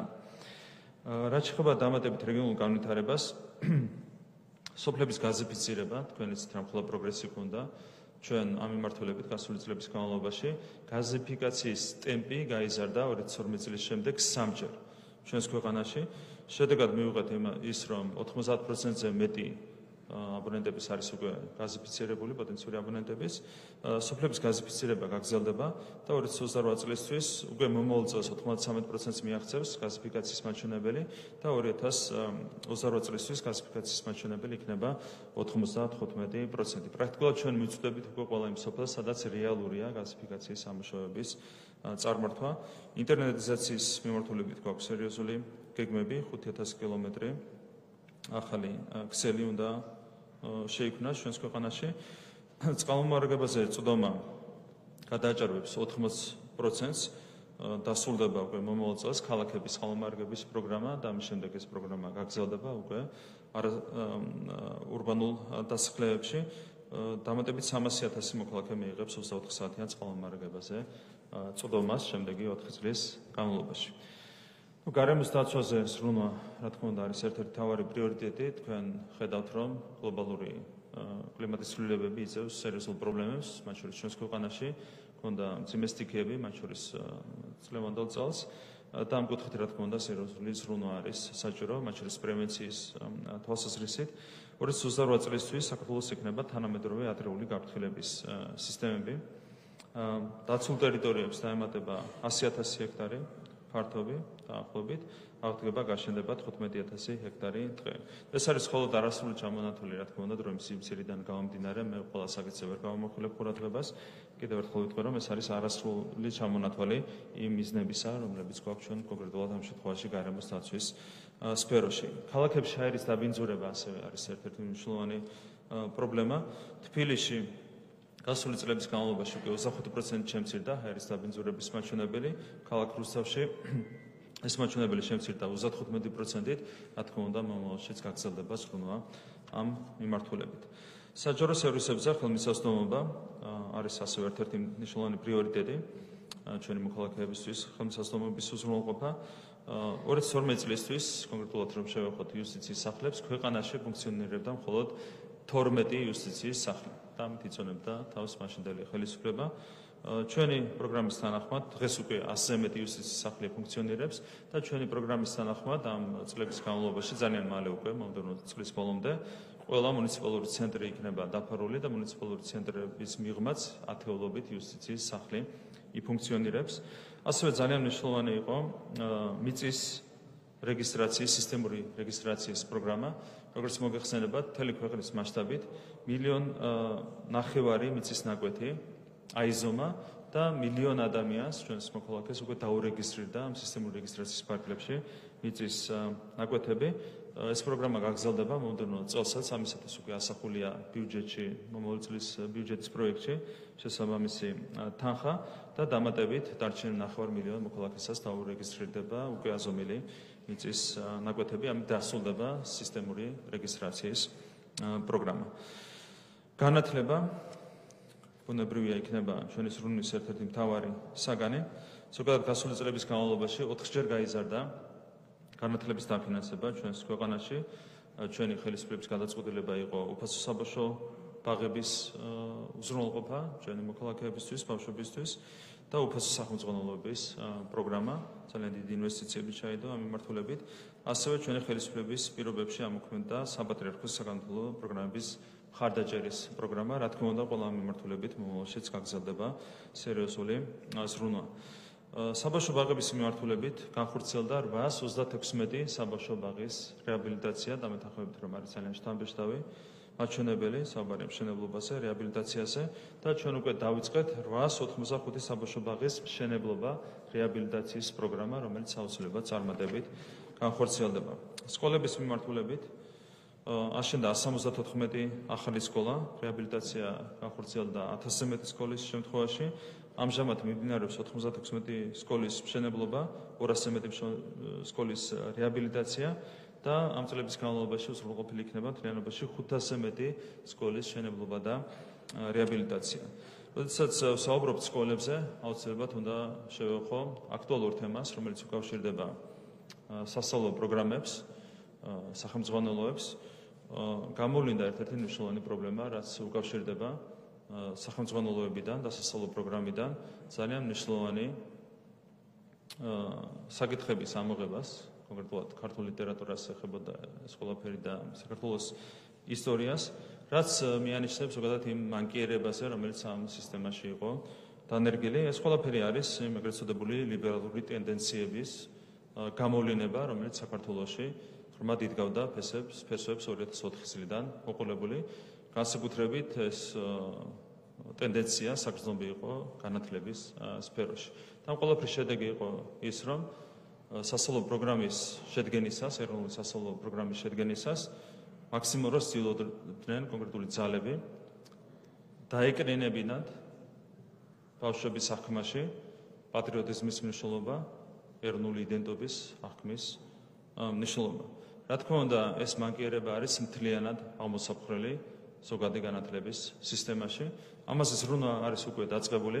პირველი დოკუმენტი, რომელიც შემუშავდა და დამტკიცდა საქართველოს მთავრობის მიერ რამდენიმე თვის წინ, ეს იყო ზოგადი განათლების ეროვნული მიზნების დოკუმენტი, რომელიც ეფუძნება სწორედ ამ ღირებულებებს. ეს არის სწორედ პატრიოტიზმი, ეს არის ეროვნული იდენტობის პატივისცემა, ადამიანის პიროვნული იდენტობის პატივისცემა და ასე შემდეგ. რა თქმა უნდა, ამას დაეფუძნება ეროვნული სასწავლო გეგმა, სასწავლო პროგრამები, სახელმძღვანელოები, აქ ჟირდება ფუნდამენტური რეფორმა. რაზეც მუშაობა არის უკვე დაწყებული, ძალიან მნიშვნელოვანია ბუნებრივია საზოგადოების ჩართულობა ამ პროგრამის განხორციელებაში.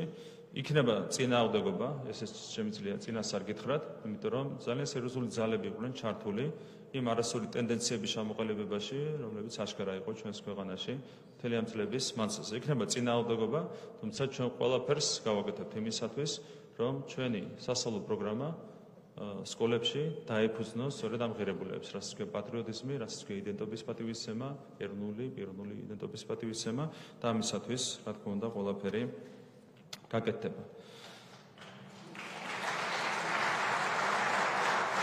ოჩხა პროფესიულ განათლებას, აქაც გვაქვს მნიშვნელოვანი გეგმები, ძალიან მნიშვნელოვანია, რა თქმა უნდა, პირველ რიგში პროფესიულ განათლებასა და ეკონომიკას შორის პირდაპირ კავშირის დამყარება და ამაზე ზრუნვა ბუნებრივია გაგრძელდება. არაერთი მნიშვნელოვანი ინიციატივა განხორციელდა გასული წლების განმავლობაში და მუშაობა ბუნებრივია გაგრძელდება.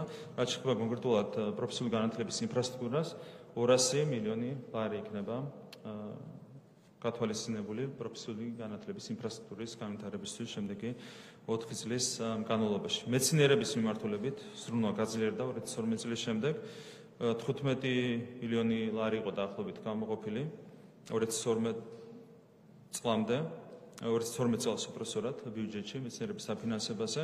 ეს მაჩვენებელი აჭარბებს 78 მილიონს ნევანდელი მონაცემებით. 5-ჯერ არის გაზრდილი მეცნიერების დაფინანსება და რა თქმა უნდა ეს რდა მომავალშიც გაგრძელდება. განსაკუთრებული ყურადღება დაეთმობა საუნივერსიტეტო რეფორმის პროექტს, რაც არის ერთ-ერთი მეგაპროექტი, რომელიც უნდა განხორციელდეს ჩვენს ქვეყანაში. საქმე ეხება პირველ რიგში, რა თქმა უნდა, ინფრასტრუქტურის გაუმჯობესებას, მნიშვნელოვნად გაფართოვდება ქუთაისის საერთაშორისო უნივერსიტეტის ინფრასტრუქტურა. რა თქმა უნდა, ეს განხორციელდება ბატონი ბიზინა ივანიშვილის მხარდაჭერით, ჩვენ გვქონდა უკვე კონსულტაციები ბატონ ბიზინასთან და მას აქვს მზაობა, რომ თავისი მნიშვნელოვანი მასშტაბის ფინანსური წვლილი შეიტანოს ამ მნიშვნელოვანი პროექტის განხორციელებაში. ჩვენი ამოცანაა, რომ 2028 წლისთვის 20,000 გადააჭარბოს ქუთაისში სტუდენტების რაოდენობა, რაც მნიშვნელოვანია, რა თქმა უნდა, ამ რეგიონის განვითარებისთვისაც, მნიშვნელოვანია ქალაქ ქუთაისის განვითარებისთვის. ქუთაისი უნდა გახდეს ნამდვილი საუნივერსიტეტო ქალაქი, მას შემდეგ რაც დასრულდება ამ პროექტის განხორციელება და რა თქმა უნდა, პირველ რიგში მნიშვნელოვანია ეს პროექტი იმისათვის, რომ გაძლიერდეს ჩვენი რესურსები უმაღლესი განათლების სფეროში. რა თქმა უნდა, ინფრასტრუქტურის განვითარებასთან ერთად პრიორიტეტულია, უმთავრესი პრიორიტეტია თვითონ სწავლების შინაარსის გაუმჯობესება და ხარისხის ამაღლება და ამ კუთხითაც გვექნება ძალიან სერიოზული რეფორმები განხორციელებული. დეტალურ გეგმას უკვე ახლა ეს მომავალში წარუდგენთ ქართულ საზოგადოებას. ასეთივე მასშტაბური გეგმა უკავშირდება თბილისის სახელმწიფო უნივერსიტეტს, აქაც დაგეგმილია ახალი კამპუსის მშენებლობა თბილისის შემოგარენში, აქაც დეტალურ გეგმას წარმოგიდგენთ ძალიან მალე. სრულიად ახალი ინფრასტრუქტურა, თანამედროვე ევროპული სტანდარტების ინფრასტრუქტურა, თავის საერთო საცხოვრებლებით, თავის სასწავლო ინფრასტრუქტურით იქნება აშენებული, იქნება უზრუნველყოფილი.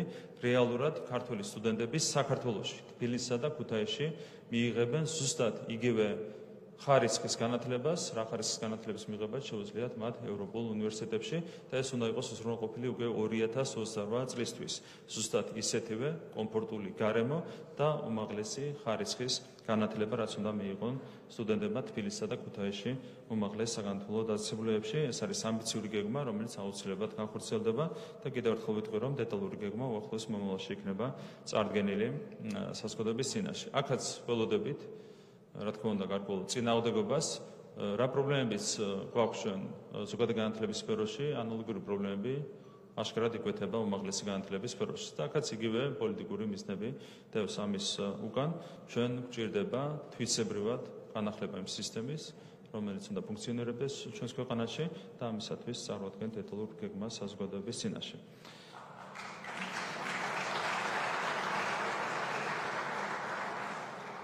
რაც შეეხება კულტურას და სპორტს, ძალიან მნიშვნელოვანი სამუშაო იქნა გაწეული კულტურული მემკვიდრეობის დაცვის სფეროში გასული წლების განმავლობაში.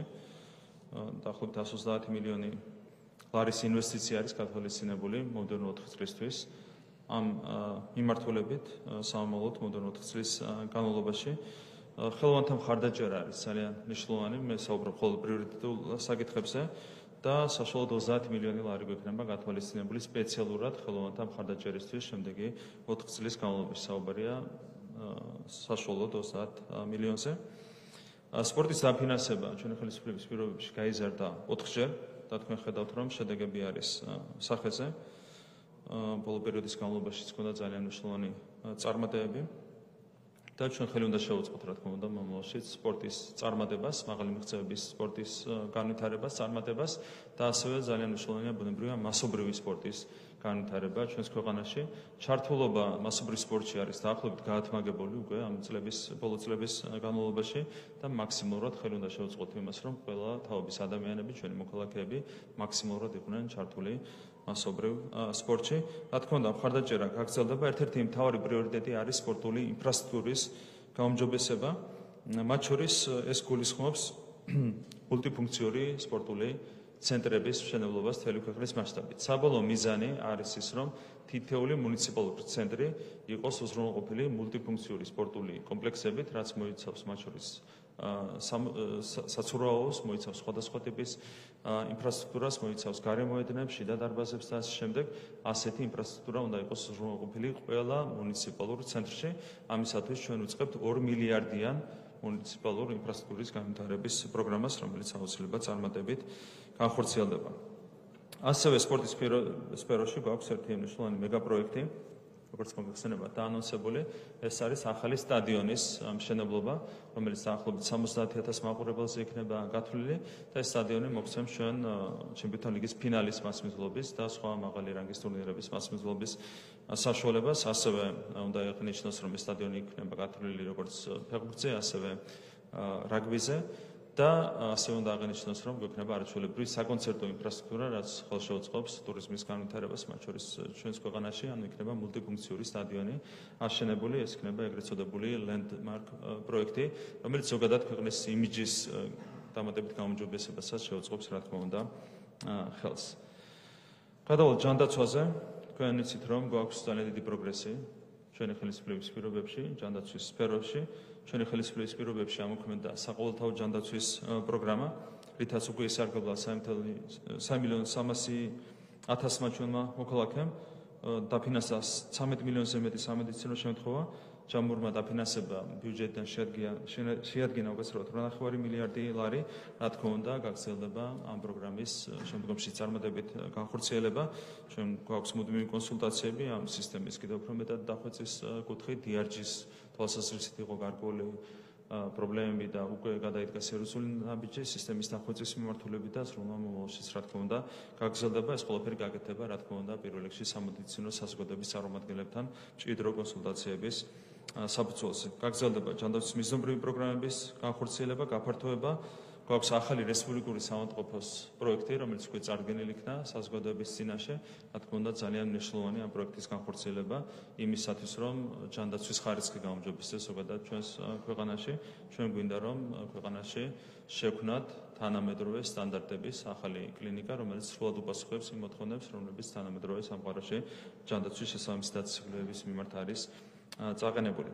ჩვენი პროგრამების შედეგად 72 წლიდან 75 წლამდე გაიზარდა სიცოცხლის საშუალო მოსალოდნელი ხანგრძლივობა ჩვენს ქვეყანაში და ეს აისახა კონკრეტულად სხვა მაჩვენებლებზეც, მაგალითად, ჩვენ ვსაუბრობთ იმაზე, რომ წლიდან წლამდე იზრდება პენსიონერების რაოდენობა ქვეყანაში. რა თქმა უნდა, ეს ყველაფერი არის სოციალური ზრუნვის პაკეტის გაფართოების შედეგი, ეს არის საყოველთაო ჯანდაცვის პროგრამის შედეგი, სხვა მიზნობრივი პროგრამების ჯანდაცვის პროგრამების შედეგი, ამიტომ ეს ყველაფერი მიანიშნებს იმას, რომ მომავალში ცირესული ზრუნვა უნდა გაგრძელდეს ამ მიმართულებით. გაზრდილია ზოგადად რამდენჯერმე ხელმისაწვდომობა სამედიცინო სერვისებზე, პირველ რიგში ფინანსური კუთხით, ზრუნვა ამ მიმართულებით, რა თქმა უნდა, მომავალშიც გაგრძელდება.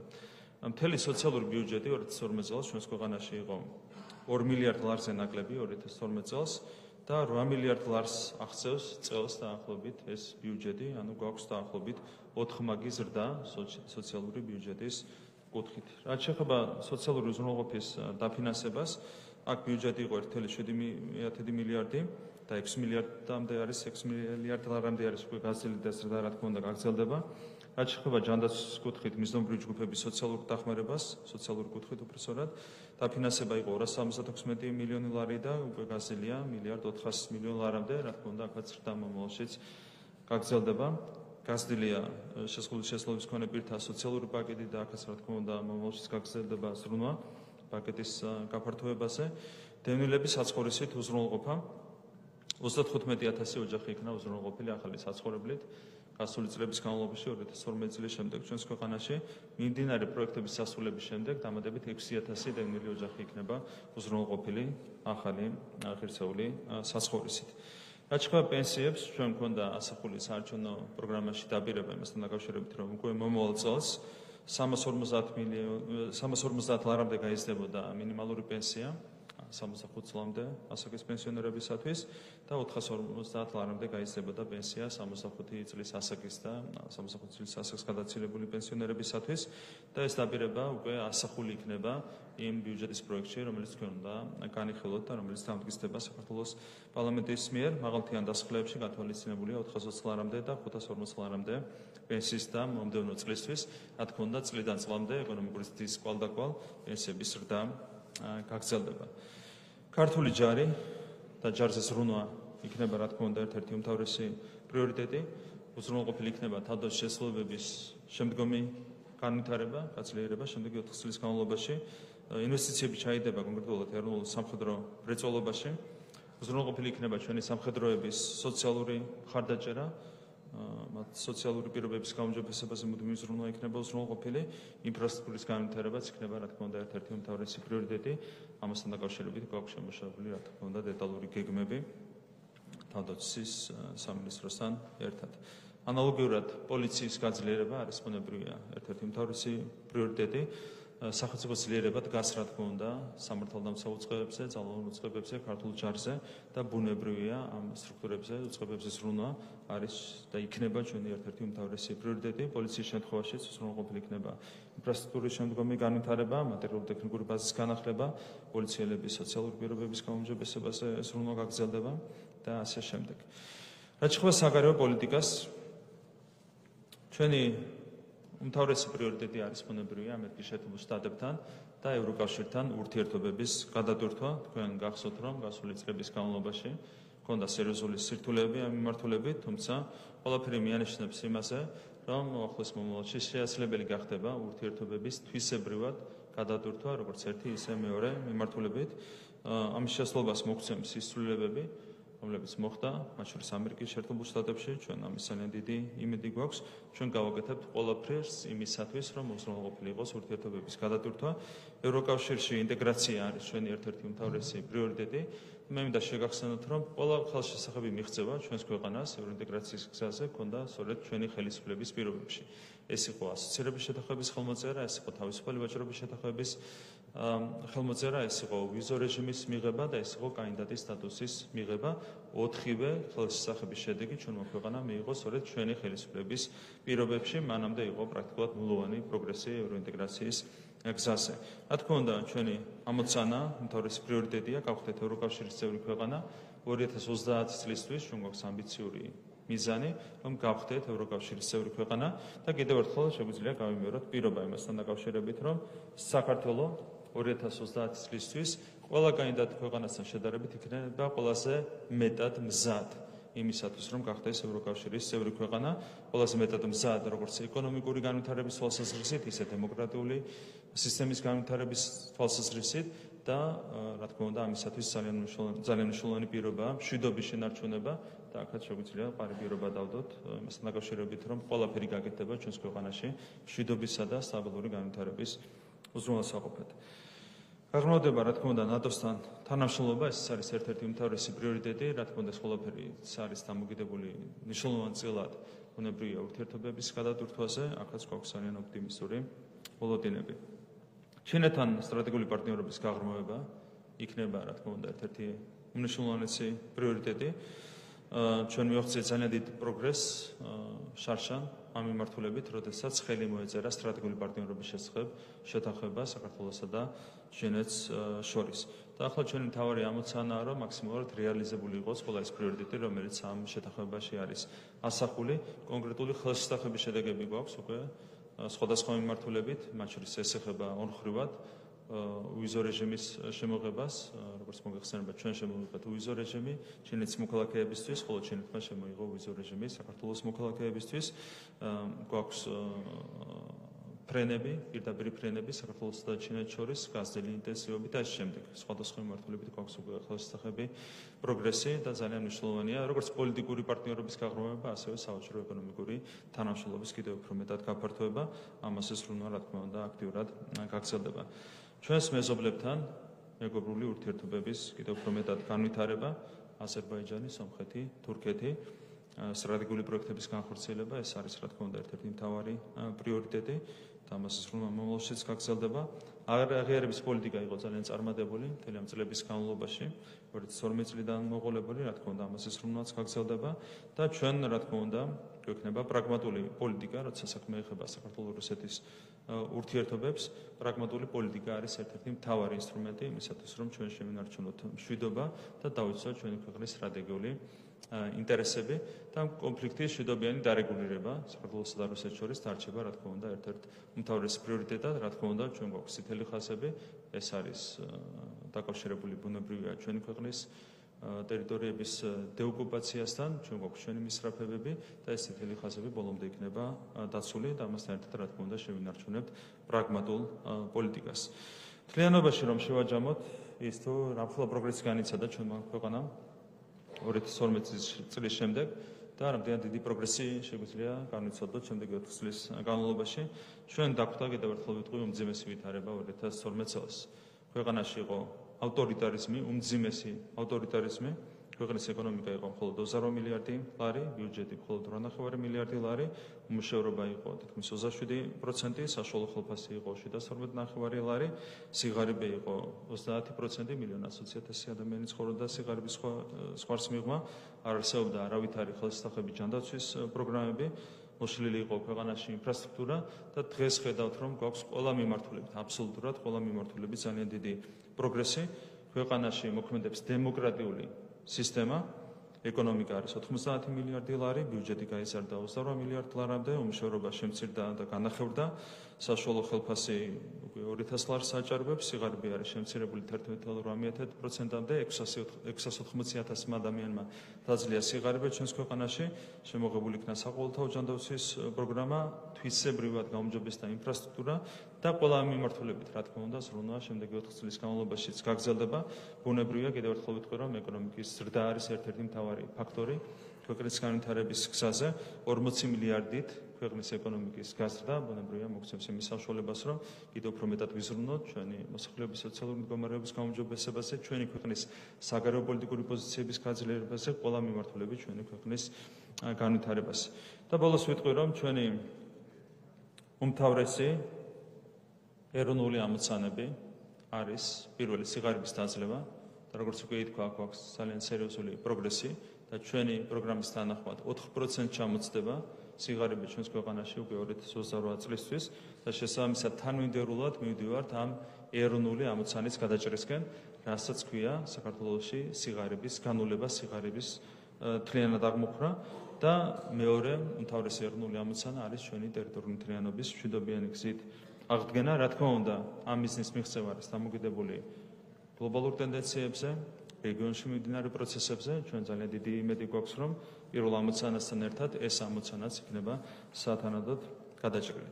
და სულ ბოლოს, რა თქმა უნდა, ვერცერთი საქმე ვერ კეთდება პროფესიონალების გარეშე. ნებისმიერი საქმის სათავეში უნდა იდგნენ პროფესიონალები და რა თქმა უნდა, მე მინდა წარმოგიდგინოთ პროფესიონალების გუნდი, ჩვენი სამთავრობო გუნდი, რომელიც შედგება ნამდვილი პროფესიონალებისგან, თითეული არის გამორჩეული შესაბამის დარგში. ბატონი ლევან დავითაშვილი, პირველი ვიცე-პრემიერი, ეკონომიკისა და მდგრადი განვითარების მინისტრი, მე უკვე ვისაუბრე ბევრი იმაზე, თუ რამდენად დიდი საქმე გაკეთა ეკონომიკის მიმართულებით და რა თქმა უნდა, ლევან დავითაშვილი პერსონალურად არის საუკეთესო გარანტია იმისა, რომ ყველა ის გეგმა განხორციელდება, რომელიც ჩვენ გვაქვს დასახული ჩვენს პროგრამაში. ბატონი ირაკლი ქარსელაძე, ეკონომიკურ გუნდზე რო დავრჩეთ, ბატონი ირაკლი ქარსელაძის მიერ განხორციელდა უზარმაზარი პროექტები, მართლა წარმოუდგენელია მასშტაბი იმ პროექტების, რომლებიც განხორციელდა სხვადასხვა მიმართულებით, მათ შორის საგზაო ინფრასტრუქტურის გაუმჯობესების კუთხით და რა თქმა უნდა, ირაკლი ქარსელაძის არის საუკეთესო გარანტია იმისა, რომ მომავალში ძალიან დიდი წარმატებით გაგრძელდება ასეთივე მასშტაბური პროექტების განხორციელება. ბატონი ლაშა ხუციშვილი, ფინანსთა მინისტრი, რომელიც არის ამ სფეროს გამორჩეული პროფესიონალი და მისი დამსახურებაა ის, რომ ჩვენ გვაქვს ფისკალური მდგრადობის კუთხით საუკეთესო მაჩვენებლები, რა თქმა უნდა, მთლიანად ეკონომიკურ გუნდთან ერთად. ბიუჯეტის დეფიციტი, მიმდინარე ანგარიშის დეფიციტი, საგარევლო და შემდეგ ყველა ეს მაჩვენებელი არის დადგენილი ზღვრის ფარგლებში, რაც ხელს უწყობს, რა თქმა უნდა, ჩვენი ქვეყნის მდგრად ეკონომიკურ განვითარებას. ჩვენი ქვეყანა არის პირველ ადგილზე ბიუჯეტის გამჭვირვალობის კუთხით მსოფლიოს მასშტაბით, რაც არის აღიარებული საერთაშორისო ინდექსების მიერ. ეს არის, რა თქმა უნდა, პირველ რიგში ჩვენი ფინანსთა მინისტრის ბატონი ლაშა ხუციშვილის დამსახურება, რომელიც მინდა წარმოგიდგენოთ ფინანსთა მინისტრის პოსტზე. დავით სონღულაშვილი, რომელიც არის ახალი წევრი სამთავრობო გუნდში, მას არ ჭირდება დიდი წარდგენა, ის იყო თქვენი კოლეგა მთელი ამ წლების განმავლობაში, ყველგან სადაც სახორციელებდა საქმიანობას, ის ამას აკეთებდა ძალიან დიდი პროფესიონალიზმით და დღესაც ეს დარგი არის საუკეთესო ხელში და დარწმუნებულია, რომ ბატონი დავით სონღულაშვილი იქნება ძალიან წარმატებული მინისტრი. ბატონი ვახტანგ გომელაური, არც მას სჭირდება განსაკუთრებული წარდგენა. მე კიდევ ერთხელ მინდა გავიხსენო ეს რთული პროცესები, რაც ჩვენ გამოვიარეთ ამ 4 წლის განმავლობაში. რევოლუციის ორი მცდელობა, ქვეყნის ომში ჩათრევის მცდელობა, არეულობის შემოტანის მცდელობა და ამ, ასე ვთქვათ, პრობლემების დაძლევაში გადამწყვეტი როლი შეასრულა, რა თქმა უნდა, შინაგან საქმეთა სამინისტროს და კონკრეტულად მინისტრის სწორმა, რაციონალურმა და პროფესიონალურმა მოქმედებამ. ეს ვიხილეთ ჩვენ გასული დღეების, გასული თვეების განმავლობაშიც. თქვენ გახსოვთ, რომ იყო სირთულეები, მათ შორის ჩვენი ხელისუფლების პირობებშიც ამ კუთხით. დღეს, როდესაც არის საჭირო გამკლავება კონკრეტულ გამოწვევებთან, ჩვენ ვართ შვიდად, იმიტომ რომ ვიცით, რომ ყველა საქმე არის საიმედო ხელში და ვახტანგ გომელაური არის საუკეთესო გარანტია იმისა.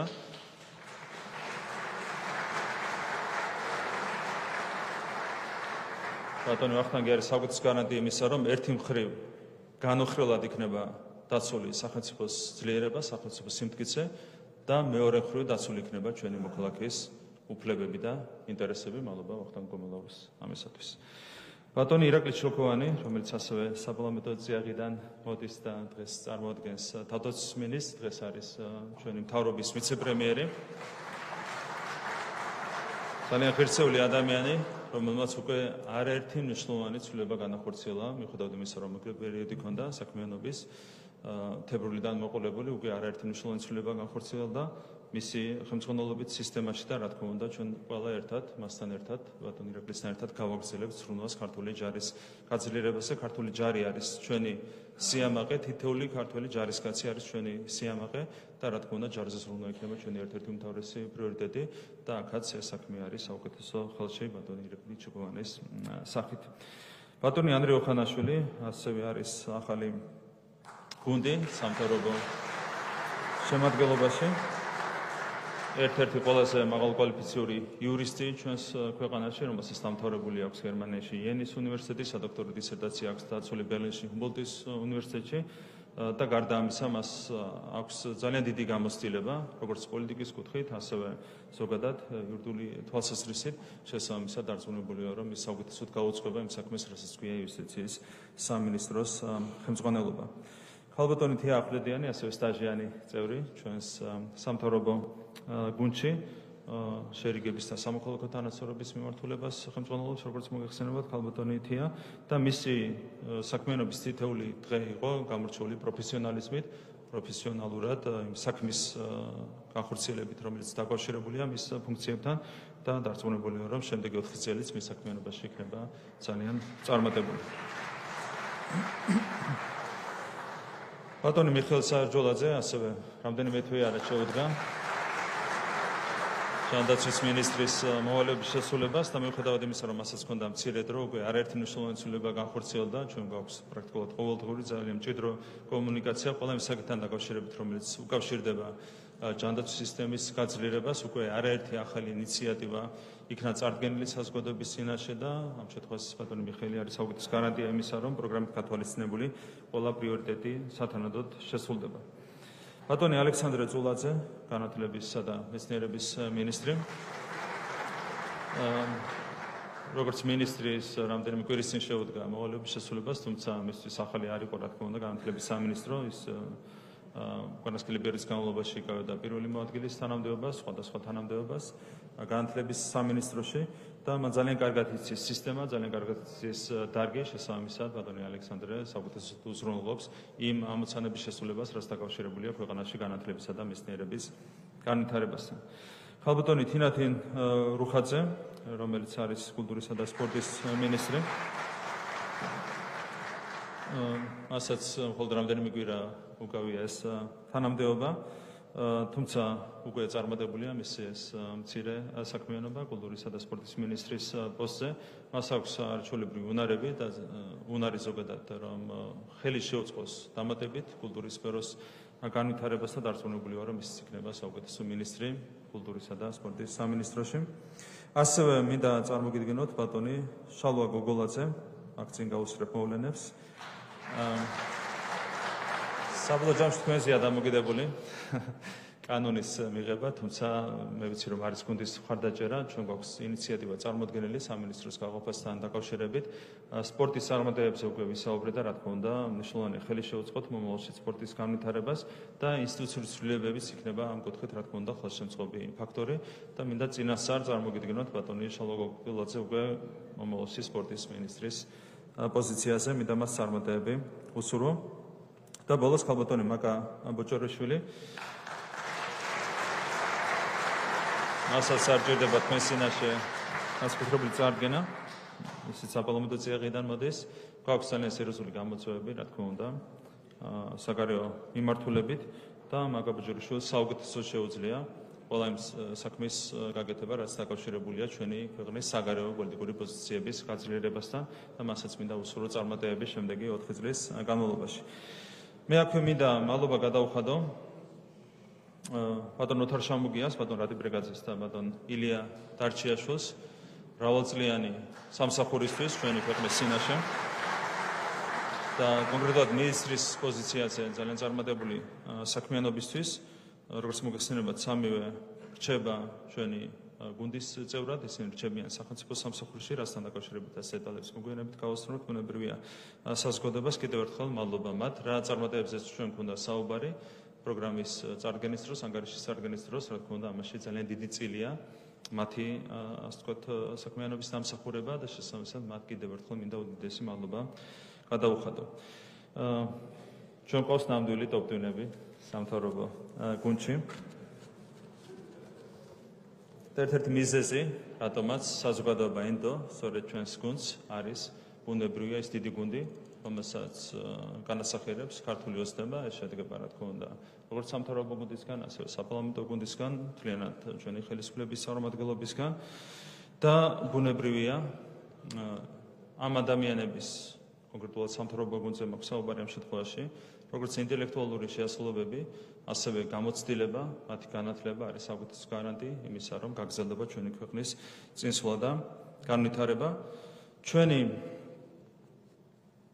საარჩევნო სლოგანი გახდათ მხოლოდ მშვიდობით, ღირსებით, კეთილდღეობით ევროპისკენ და ეს არის ჩვენი სამთავრობო პროგრამის სათაურიც.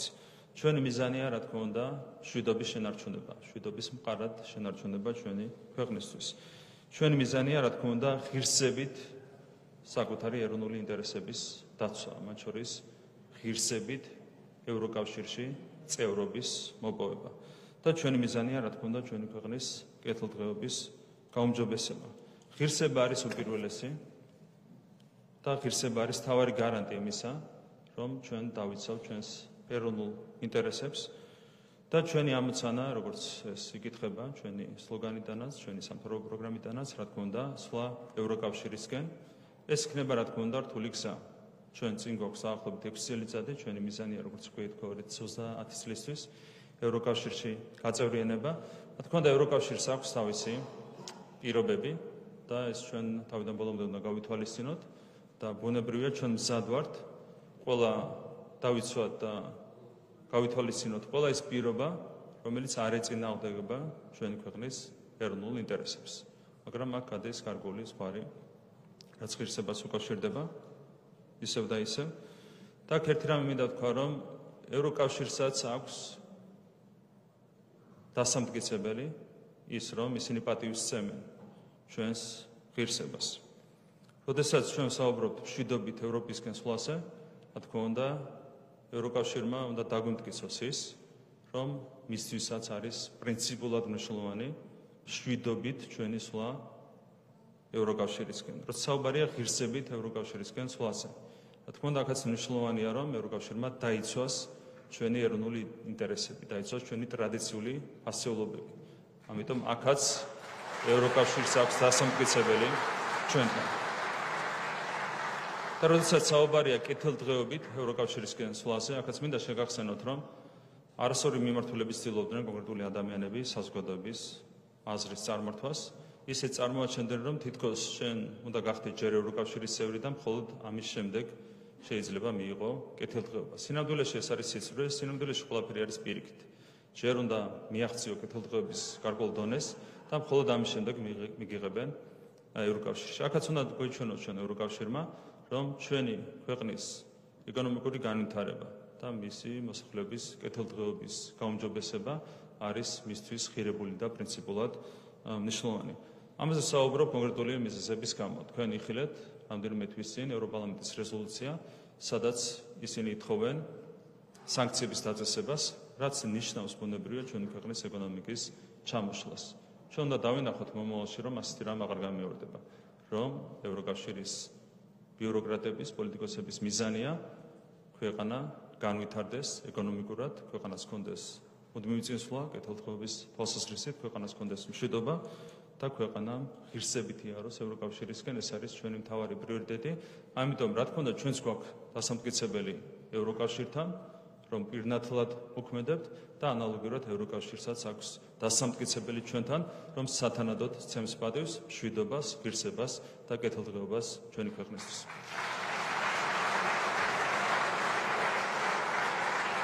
და დასასრულს შეჯამების სახით ჩვენ კიდევ ერთხელ შეგვიძლია დავდოთ პირობა ქართული საზოგადოების წინაშე, რომ იქნებით აბსოლუტურად პირნათელი და პირნათლად შევასრულებთ ჩვენ სამთავრობო პროგრამას, რაც უზრუნველყოფს ჩვენი ქვეყნის ეკონომიკური წინსვლას, ჩვენი მოსახლეობის სოციალური მდგომარეობის გაუმჯობესებას, ჩვენი საგარეო პოლიტიკური პოზიციების გაძლიერებას და ამ ყველაფრის შედეგი იქნება ჩვენი ეროვნული ამოცანების შესრულება, ამ ყველაფრის შედეგი იქნება ევროკავშირში ჩვენი გაწევრიანებაც, ჩვენ თანმიმდევრულად ვივლით წინ ჩვენი ეროვნული ინტერესების დაცვისკენ. უღრმესი მადლობა.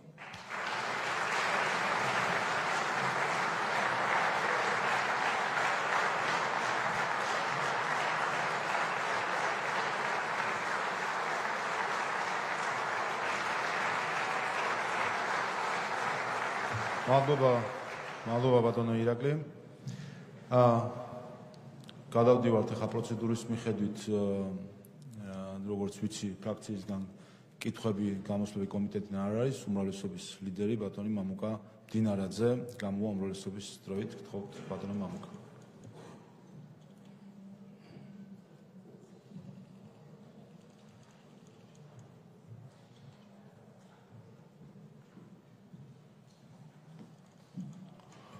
მოგესალმებით კოლეგებო, მივესალმებით დამსწრე სტუმრებს, განსაკუთრებული პატივისცემით ქართული ეკლესიის წარმომადგენლებს, სამართალდამცავი ორგანოების წარმომადგენლებს, ძალოვანი სტრუქტურის წარმომადგენლებს, მინისტრთა კაბინეტის წარმომადგენლებს, პრემიერ-მინისტრობის კანდიდატს, ქალაქის მერს, რომელსაც განსაკუთრებული წვლილი აქვს შეტანილი გამარჯვებაში, რომელიც საფუძველზეც აგვზევა ჩვენ ყველანი ერთად, საკრებულოს თავმჯდომარეს, ბატონ ტონიკეს, ბატონ ლევას, ყველას მოკლედ ვინმე რომ არ გამორჩეს, დიდი პატივისცემით მივესალმები, რაც მთავარია ქართულ საზოგადოებას, რომელმაც მოგვანიჭა მანდატი, რომ კიდევ ერთხელ ვემსახუროთ ჩვენს სამშობლოს.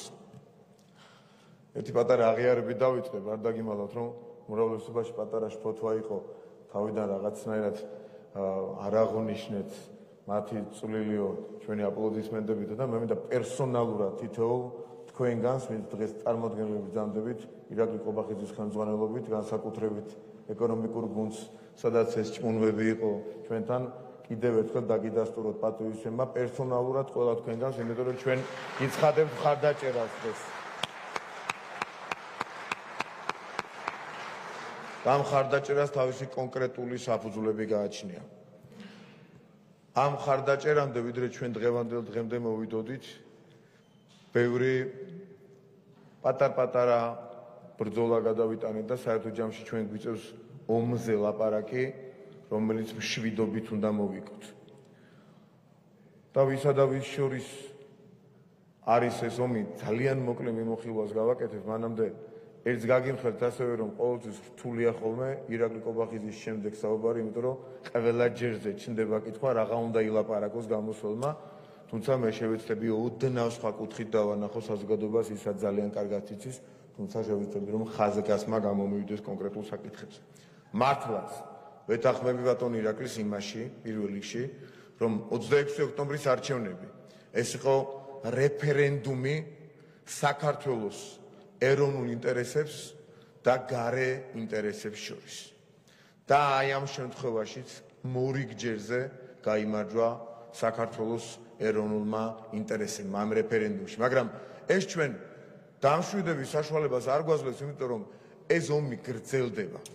არავის ჩაუქნევია ხელი იმაზე, რომ გარე ინტერესები იყოს მძლავრად წარმოდგენილი ამ ქვეყანაში. და საქართველოს ყველა მოქალაქემ უნდა იცოდეს, რომ ამ ომში საბოლოოდ გამარჯვებას ვერ მივაღწევთ, თუ ოდნავ მაინც ჩვენ რაღაც მომენტში მოვდუნდები და ვიტყვით, რომ აი გავიმარჯვეთ ახლა და ხვალინდელი დღე ამით არის უზრუნველყოფილი. სამთავრობო პროგრამაც ჩვენი თითოეული ნაბიჯიც უნდა იყოს მორგებული იმაზე, რომ საბოლოო გამარჯვებისათვის ვიზრუნოთ. ვინ არიან ახლა ამ ბრძოლაში ჩართულები? აი ამ გარე ინტერესების, გარე ძალების წარმომადგენლები ერთი მხრივ და არ გაგიკვირდება თუ დავახასიათებ მათ ასე. მათთვის აფხაზი და ოსი მტერია. მათთვის ეროვნული საქმე ყველა ნებისმიერი რაც არ უნდა გავაკეთოთ რუსულია. მათთვის ჯაშუშობა და გარედან მართვა ნიშნავს დემოკრატიას. მათთვის მოსწავლეებში არატრადიციული ცხოვრების წესის პროპაგანდა თურმე ნიშნავს ბავშვთა ინფორმირებულობას. მათთვის მამის დამჭრელი და პოლიციელის ცოცხლად დაწვის მცდელობის ავტორი არის გმირი. მათთვის დეზინფორმაცია და სიძულვილი არის ცხოვრების წესი.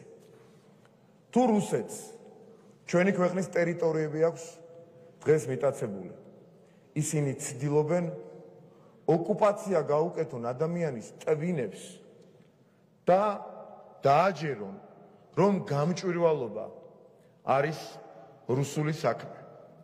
რომ საპატრიარქოს წარმომადგენლები არიან, არ გავიმეორებ, რა თქმა უნდა, იმ სიტყვებს, კიდევ ერთხელ დიდი პატივისცემა ჩემგან მათ, შეურაცხყოფის ობიექტები, გახსოვთ წინა დღეების გამოხატულება ამისა.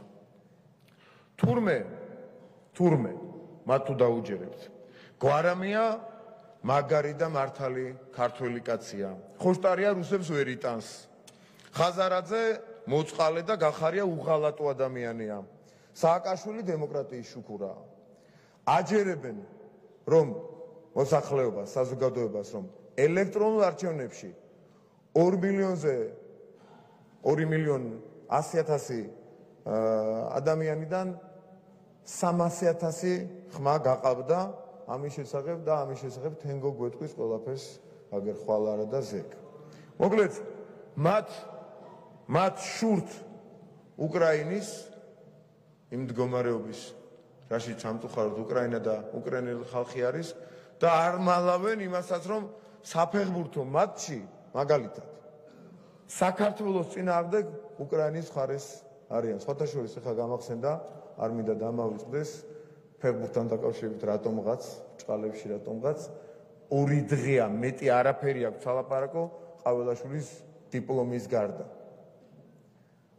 ვითომ ეხლა ძალიან შეიმჩნიეს ის რომ მაგალითად რა ვიცი 2 დღის წინ საქართველოს პარლამენტის თავმჯდომარის თქვენი მონამორჩილიც აირჩია პარლამენტმა და ფრაქციამ დოქტორები, აგერ პრემიერ-მინისტრობის კანდიდატი დოქტორი, რა ვიცი, რომელიც გადავხედა იუსტიციის ერთი დოქტორი მინისტრი, მინისტრს ცulis მეორე მინისტრი ასევე დოქტორი. ვითომ ამაზე არ გამოუტოვებიათ არც ეს წინადადება, სულ გადაცემებს აწყობენ და ეხლა ყაველაშვილის დიპლომზე. აი ეს არის ორმაგი სტანდარტის კლასიკური ფორმა. მე ეხლა დღეს აღმოჩნდა გაგვახსენდა გავიხსენეთ რამდენი პრეზიდენტი ყოფილა ამერიკის შეერთებულ შტატებში, მათ შორის დიპლომის გარეშე ლინკოლნი, მათ შორის სპორტსმენი წეგან ჩატში იწერებოდა ერთ-ერთი ჩვენი მეგობარი. ხო, ეს ალბათ ოპოზიციურ არხებზე საერთოდ არ გავა და ისევ დიპლომი იქნება. აი ესეთია მათი ინტერესი, ესეთია მათი პროპაგანდა, ესეთია მათი გაგებით ის საქმე, რომელიც ვითომ საქართველოს ემსახურება სინამდვილეში, ემსახურება ადამიანების ტვინების ოკუპაციას, რომელსაც ჩვენ არ დავუშვით. და რას ვერ ეგუებიან? ვინ არიან ეს ადამიანები და რას ვერ ეგუებიან? ვერ ეგუებიან იმას, რომ ქართველმა ხალხმა გაზაფხულის აქციების შემდეგ, როცა ისინი ქართველი ხალხის სახელით ლაპარაკობდნენ, თქვა რომ დიახ, გამჭვირვალობა არის ქართული საქმე. აი ამ კანონზე ქართველმა ხალხმა 26 ოქტომბრის თავისი არჩევანით მხარი დაუჭირა იმას, რომ დიახ, მას სურს იცოდეს, ვინ აფინანსებს კონკრეტულ NGO სექტორს, მედია საშუალებებს ქვეყნის გარეთ. ამისი ლეგიტიმაცია მოახდინა, ლეგიტიმაცია სიტყვას რომ ხშირად ხმარობენ ხოლმე ამ ბოლო დღეების განმავლობაში, ბოლო თვის განმავლობაში. აი ამის ლეგიტიმაცია მოახდინა, რომ დიახ, ამ რეფერენდუმის დროს ქართულმა ხალხმა დაუჭირა მხარი იმას, რომ დიახ, ჩვენ ამას რუსულს კი არ ვეძახი და რუსულად კი არ მიგვაჩნია. ეს არის ქართული ეროვნული ინტერესებიდან გამომდინარე კანონი. დიახ, LGBT პროპაგანდის წინააღმდეგ კანონი არის ქართული, ეროვნული და არა მხოლოდ ქართული ოცნება, არა მხოლოდ კონკრეტული პოლიტიკოსები, არა მხოლოდ მართლმადიდებლური ეკლესია, არამედ ამას მთლიანად ქართველი ხალხი, ქართული საზოგადოების უდიდესი და მყარი უმრავლესობა უჭერს ხარს. ამისი დადასტურება და შესაბამისი ლეგიტიმაცია იყო ქართველი ხალხის მხრიდან. ამას ვერ ეგუებიან. და ვერ ეგუებიან კიდევ ერთ მთავარ ამბავს. იმას, რომ საქართველო გახდა მთელს რეგიონში ერთ-ერთი ყველაზე ანგარიშგასაწევი ძალა, რომელმაც თავისი დამოუკიდებლობის ხარისხით, ჩაურევლობის გარანტიებით და ეროვნული ინტერესების გატარებით თქვა, რომ დიახ, ჩვენ ამ ეროვნულ თავისუფალ დამოუკიდებელ პოლიტიკას გავატარებთ. სწორედ ამ პოლიტიკის შესახებ მოვისმინეთ პრემიერ-მინისტრობის კანდიდატის ირაკლი კობახიძის ის გამოსვლა, რაც მაქსიმალურად და მე ბუნებრივია მივყვები მას იმ მოცემულობაში, რომ ყველაფერზე აქ საუბარი შეუძლებელია 1 საათის განმავლობაში, მაგრამ ძირითად საკითხებზე ისაუბრა და საამაყოა ის რომ არ არსებობს სფერო, რომელთან დაკავშირებითაც ჩვენ არ შევგიძლია ვთქვათ, რომ მაგ გვაქვს შთამბეჭდავი წინსვლა. ასეთი სფერო არ არსებობს. და ამისი ავტორი არის მეორე მხარეს, ერთი მხარე ხო დავახასიათეთ და მე მგონი ერთი გადაჭარბება არ ყოფილა ამ დახასიათებაში. და მეორე მხარეს ამისი ავტორი გუნდი, ბიძინა ივანიშვილის გუნდი, ძალიან ამაყი და პირნათელი საკუთარი ხალხისა და სამშობლოს წინაშე. გუნდი, რომელიც დავალებებს და ეს შემთხვევითი ნათქვამი დღევანდელ მოცემულობაში განსაკუთრებით ნამდვილად არ არის, იღებს მხოლოდ და მხოლოდ ქართველი ხალხისაგან. ერთიანობას დავამატებ ბატონი ირაკლის წეღანდელ რამდენიმე წინადადებას, რომელიც დასაწყისში თქვა, ვის და რას რა ერქმევა. ერთ-ერთი მთავარი ლეგიტიმაცია გვაქვს იმაზე, ამ არჩევნების შედეგებიდან გამომდინარე, რომ დიახ, ამ ქვეყანაში კაცს ერქმება კაცი და ქალს ერქმება ქალი. და ეს ვერ გახდება სასაცილო ამბავი. ვერასდროს. ეს ვერ გახდება ასაგდები ამბავი, იმიტომ რომ სამწუხაროდ მართლაც ერთი 10-15 წლის წინ ამაზე რომ გველაპარაკა, შეიძლება მართლა ვიღაცას დაეცინა რა დროს ეს არის, მაგრამ სამწუხარო რეალობა გვაქვს, რომ თანამედროვე ცივილიზებულ სამყაროში ერთ-ერთი მთავარი გამოწვევა გახდა. და საბედნიეროდ ამერიკის შეერთებულ შტატებში ჩატარებულმა ბოლოს ჩვენ შემდეგ ჩატარებულმა არჩევნებმა უზრუნველყო ის, რომ იქაც დღეს ასე საუბრობენ და იქაც ლეგიტიმაცია ამ მიდგომას მისცა ამერიკელი ხალხის გადაწყვეტილება. რაც შეეხება იმას, რაც ბატონმა ირაკლიმ ისაუბრა, აქაც ძალიან მოკლედ შევეხები რამდენიმე საკითხს. ჩვენ გვაქვს სიამაყის საფუძველი იქიდან გამომდინარე, არა მხოლოდ ღირსებასთან და მშვიდობასთან მიმართებით. ერთი მთავარი კომპონენტი, რაც ჩვენ საარჩევნო სლოგანშიც აისახა, იყო კეთილდღეობა. და ჩვენ ასევე 5-6 წლის წინაც კი რომ გველაპარაკა, რომ მთელ მსოფლიოში ერთ-ერთი მოწინავეები ვიქნებოდით ეკონომიკური ზრდის პარამეტრით, აი ამასაც სასაცილოდ გახდიდნენ.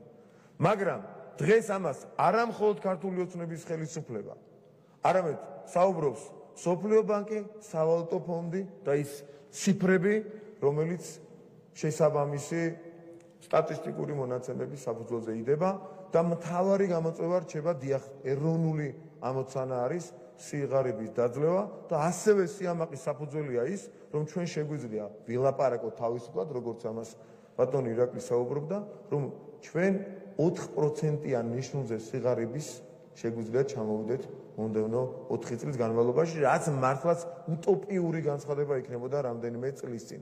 ახლა ჩვენ ამაზე თავისუფლად საუბრობ და ამის საფუძველს გასვლის ის მიმდინარე პოზიტიური დინამიკა ამ მიმართულებით, რაც გვაქვს და ეკონომიკური ზრდის მაჩვენებლები ასევე რაც გვაქვს. და ყველაზე მთავარი, რატომღაც ჩვენი ოპონენტები რისკავენ და ისეთ საკითხებს, რაზეც ვილაპარაკე, ნაწილობრივ უკავშირებენ ევროპას და ევროპულობას, რომელიც ქართულ საზოგადოებაში და არა მხოლოდ ქართულ საზოგადოებაში, არც ერთ ეროვნულ საზოგადოებაში, ასე დავარქვათ, ამ შემთხვევაში არ არის პოპულარული. და ხშირად ისეთ ალტერნატივებს თავაზობენ საზოგადოებას, რომლის ფარგლებშიც ვიღაცებს უჩნდება წარმოდგენა, რომ თითქოს ევროპა არის რაღაცა LGBT კანონის გაუქმების მოთხოვნა. და თავად ევროპელებიც არაერთი ადამიანი ამაზე აპელირებს.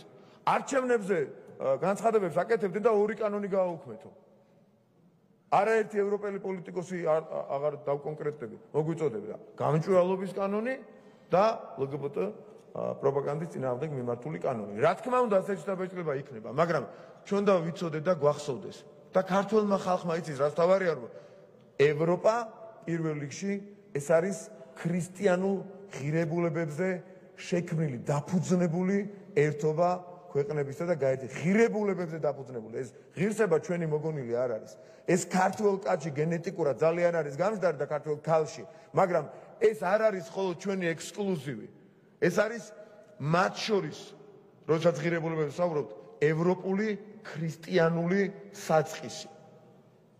და ჩვენ თუ გვინდა, რომ ევროპა და ევროპელობა იყოს კვლავ და მუდამ პოპულარული ამ ქვეყანაში, უნდა ვიცოდეთ, რომ ვიღაცეები ვითომ ევროპელობას რომ იჩემებენ და აქ ექსკლუზივად მიაქვთ პოლიტიკურ ექსკლუზივად, სინამდვილეში ისინი იბრძვიან ევროპისა და ევროპულობის წინააღმდეგ. ეს კარგად უნდა გაითავისოს ყველა. და ქართული ოცნების გუნდი, რომელიც 2012 წლიდან მოყოლებული, რთული, მაგრამ მყარი ორ ფეხზე დგომით, მყარი ნაბიჯებით მიდის ევროპისაკენ მიზან მიმართულად ნაბიჯ-ნაბიჯ ვიზა ლიბერალიზაციით, ასოცირების ხელშეკრულებით, კანდიდატის სტატუსის, რომელიც ურთულესად მოვიპოვეთ, რომელზეც ერთი წლით ადრე კანდიდატის სტატუსის მოპოვებამდე დავიჩაგრეთ ძალიან. ეს უნდა ვთქვათ და როგორც იქნა ჩვენმა ქვეყანამ, ჩვენმა სახელმწიფომ განვითარების იმ დონეს და სიძლიერის იმ ხარისხს მიაღწია, რომ ჩვენ ვთქვით, გავბედეთ, რასაც ვერ ვიტყოდით 5-6 წლის წინ. იმიტომ რომ ამას შეიძლება სხვაგვარი სულილებები მოყოლა და შეიძლება გუნდი დაეშალათ შიგნიდან. მოდით ყველაფერზე ღიად ვილაპარაკოთ და დღეს ამისი თქვის საშუალება მარტივად გვაქვს. და ჩვენი ყოფილი თანაგუნდელების დღევანდელი ქცევები გვიდასტურებს იმას, რომ დიახ, შეიძლება ის რომ გაგვებეთ და გუნდი შიგნიდან დაეშალათ. მაგრამ ქართულ ოცნებას დღეს ისე როგორც არასდროს ყავს დაღვინებული, ერთად შეკრული, ერთგული და თავისი სამშობლოს უღალატო ადამიანებისგან დაკომპლექტებული გუნდი, რომელსაც არათუ ვერ დაშლიან, ვერც კი შეარყევენ სიმართლის წინააღმდეგ ბრძოლაში მათი მხრიდან. და ამიტომ ჩვენ კვლავ მივიღებთ დავალებებს ქართველი ხალხისგან და იმ პროგრამულ საკითხებთან დაკავშირებით, რაც ბატონმა ირაკლიმ წარმოადგინა, არათუ მხარს ვუჭერთ, არამედ ვიზიარებთ პასუხისმგებლობას თითოეულ პუნქტთან დაკავშირებით, იმიტომ რომ ის პროგრამა, რაც წარუდგინეთ საზოგადოებას 26 ოქტომბერს, ის საკითხები, რაც ჩვენ და საზოგადოებას დღეს ირაკლი კობახიძემ წარმოგვიდგინა, არის ჩვენთან ერთად შექმნილი, ჩვენ ყველამ ზედმეტ-ნაკლებად რაღაც ხარისხით. თითოეულმა ჩვენგანმა, თითოეულმა პარლამენტის წევრმა ვიმუშავეთ ამ საკითხებზე, თანაზიარები ვართ იმ პასუხისმგებლობის და პასუხისმგებლობაც ახლა საქართველოს პარლამენტის და ქართული საზოგადოების წინაშე უნდა აიღოს პრემიერ-მინისტრმა და მისი კაბინეტის წევრებმა აიღონ და შესაბამისად ამისა ჩვენ 2028 წლისათვის და ამის შემდეგ კიდევ დარწმუნებული ვარ ჩვენ მომავალ გამარჯვებებს ვიზეიმებთ, ვიდრე ეროვნული ძალები არ იქნებიან ოპოზიციაში და არა ისეთები როგორებიც დღეს არიან, არა, ჩვენ არ დავთმოთ მანამ ხელისუფლებას, სანამ არ დავწმუნდებით რომ საქართველოს დღევანდელი ხელისუფლება შეიძლება ჩაანაცვლოს მხოლოდ და მხოლოდ ეროვნულმა ძალამ და ბედნიერი ვარ გულწრფელად იმით, რომ შემიძლია ამაყად თქვა ამ სამთავრობო პროგრამით და ჩვენი თითოეული გადადგმული ნაბიჯით. საქართველო 2030 წლისათვის იქნება ყველა კანდიდატ ქვეყანას შორის ყველაზე მზად ევროკავშირის წევრობისათვის და შესაბამისად ჩვენ ვიქნებით პირნათელი საკუთარი ხალხის, ქვეყნის და მისი რაც თავარი აი ამ კონკრეტულ საკითხთან მიმართებაში ევროპული მომავლის წინაშე. შემდეგ ჯერი ევროპელებზე ევროპულ მაშინდელ 30 წლისათვის მოქმედ ბიუროკრატიაზე იქნება და დარწმუნებული ვარ ადრე თუ გვიან. შეიძლება ცოტა გვიანაც 1-2 წელი აქ არაფერს ნიშნავს. ჩვენ 1 და 2 და თუნდაც 5 წლისთვის არ დავთმობთ რაღაცებს, რისი დათმობის ხარჯზე ვიღაცებს წარმოუდგენიათ ევროპელობა, ეს ასე არ არის, მაგრამ ძალიან მალე მაინც ყველა შემთხვევაში ჩვენ რთულად ისევე როგორც კანდიდატის სტატუსი მოვიპოვეთ, მივიღებთ საბოლოო გადაწყვეტილებას, რომლის მიხედვითაც საქართველო გახდება ევროპული ოჯახის სრულფასოვანი წევრი და ქართველი ხალხი ამას იზეიმებს. და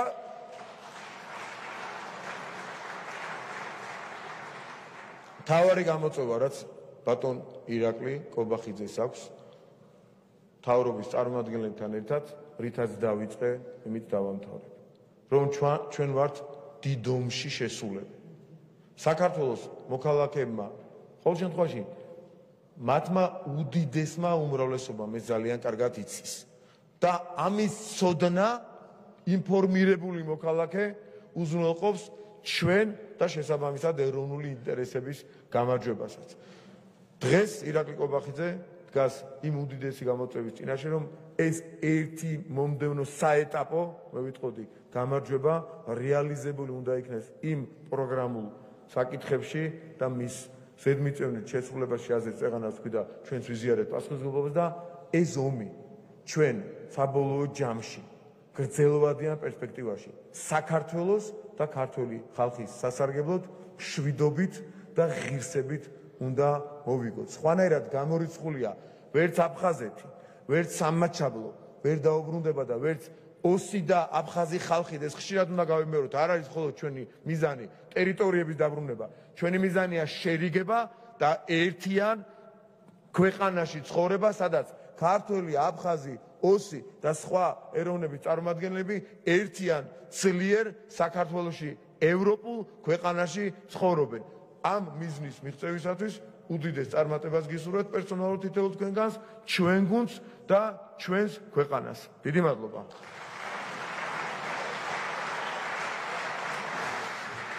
მადლობა ბატონო მამუკა. საკითხი განხილულია. მოემზადოთ ახლა რეგისტრაციისთვის, გვექნება კენჭისხლა. თხოვთ ჩართოთ რეგისტრაციის რეჟიმი. ყურადღება მიმდინარეობს რეგისტრაცია.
რეგისტრაცია გაირა პარლამენტის 84-მა წევრმა, კворუმი არის, გადავდივართ კენჭისხლაზე. კენჭი ეყრება საქართველოს პარლამენტის დადგენილებას საქართველოს მთავრობისათვის ნდობის გამოცხადების შესახებ. თხოვთ ჩართოთ კენჭისხლის რეჟიმი.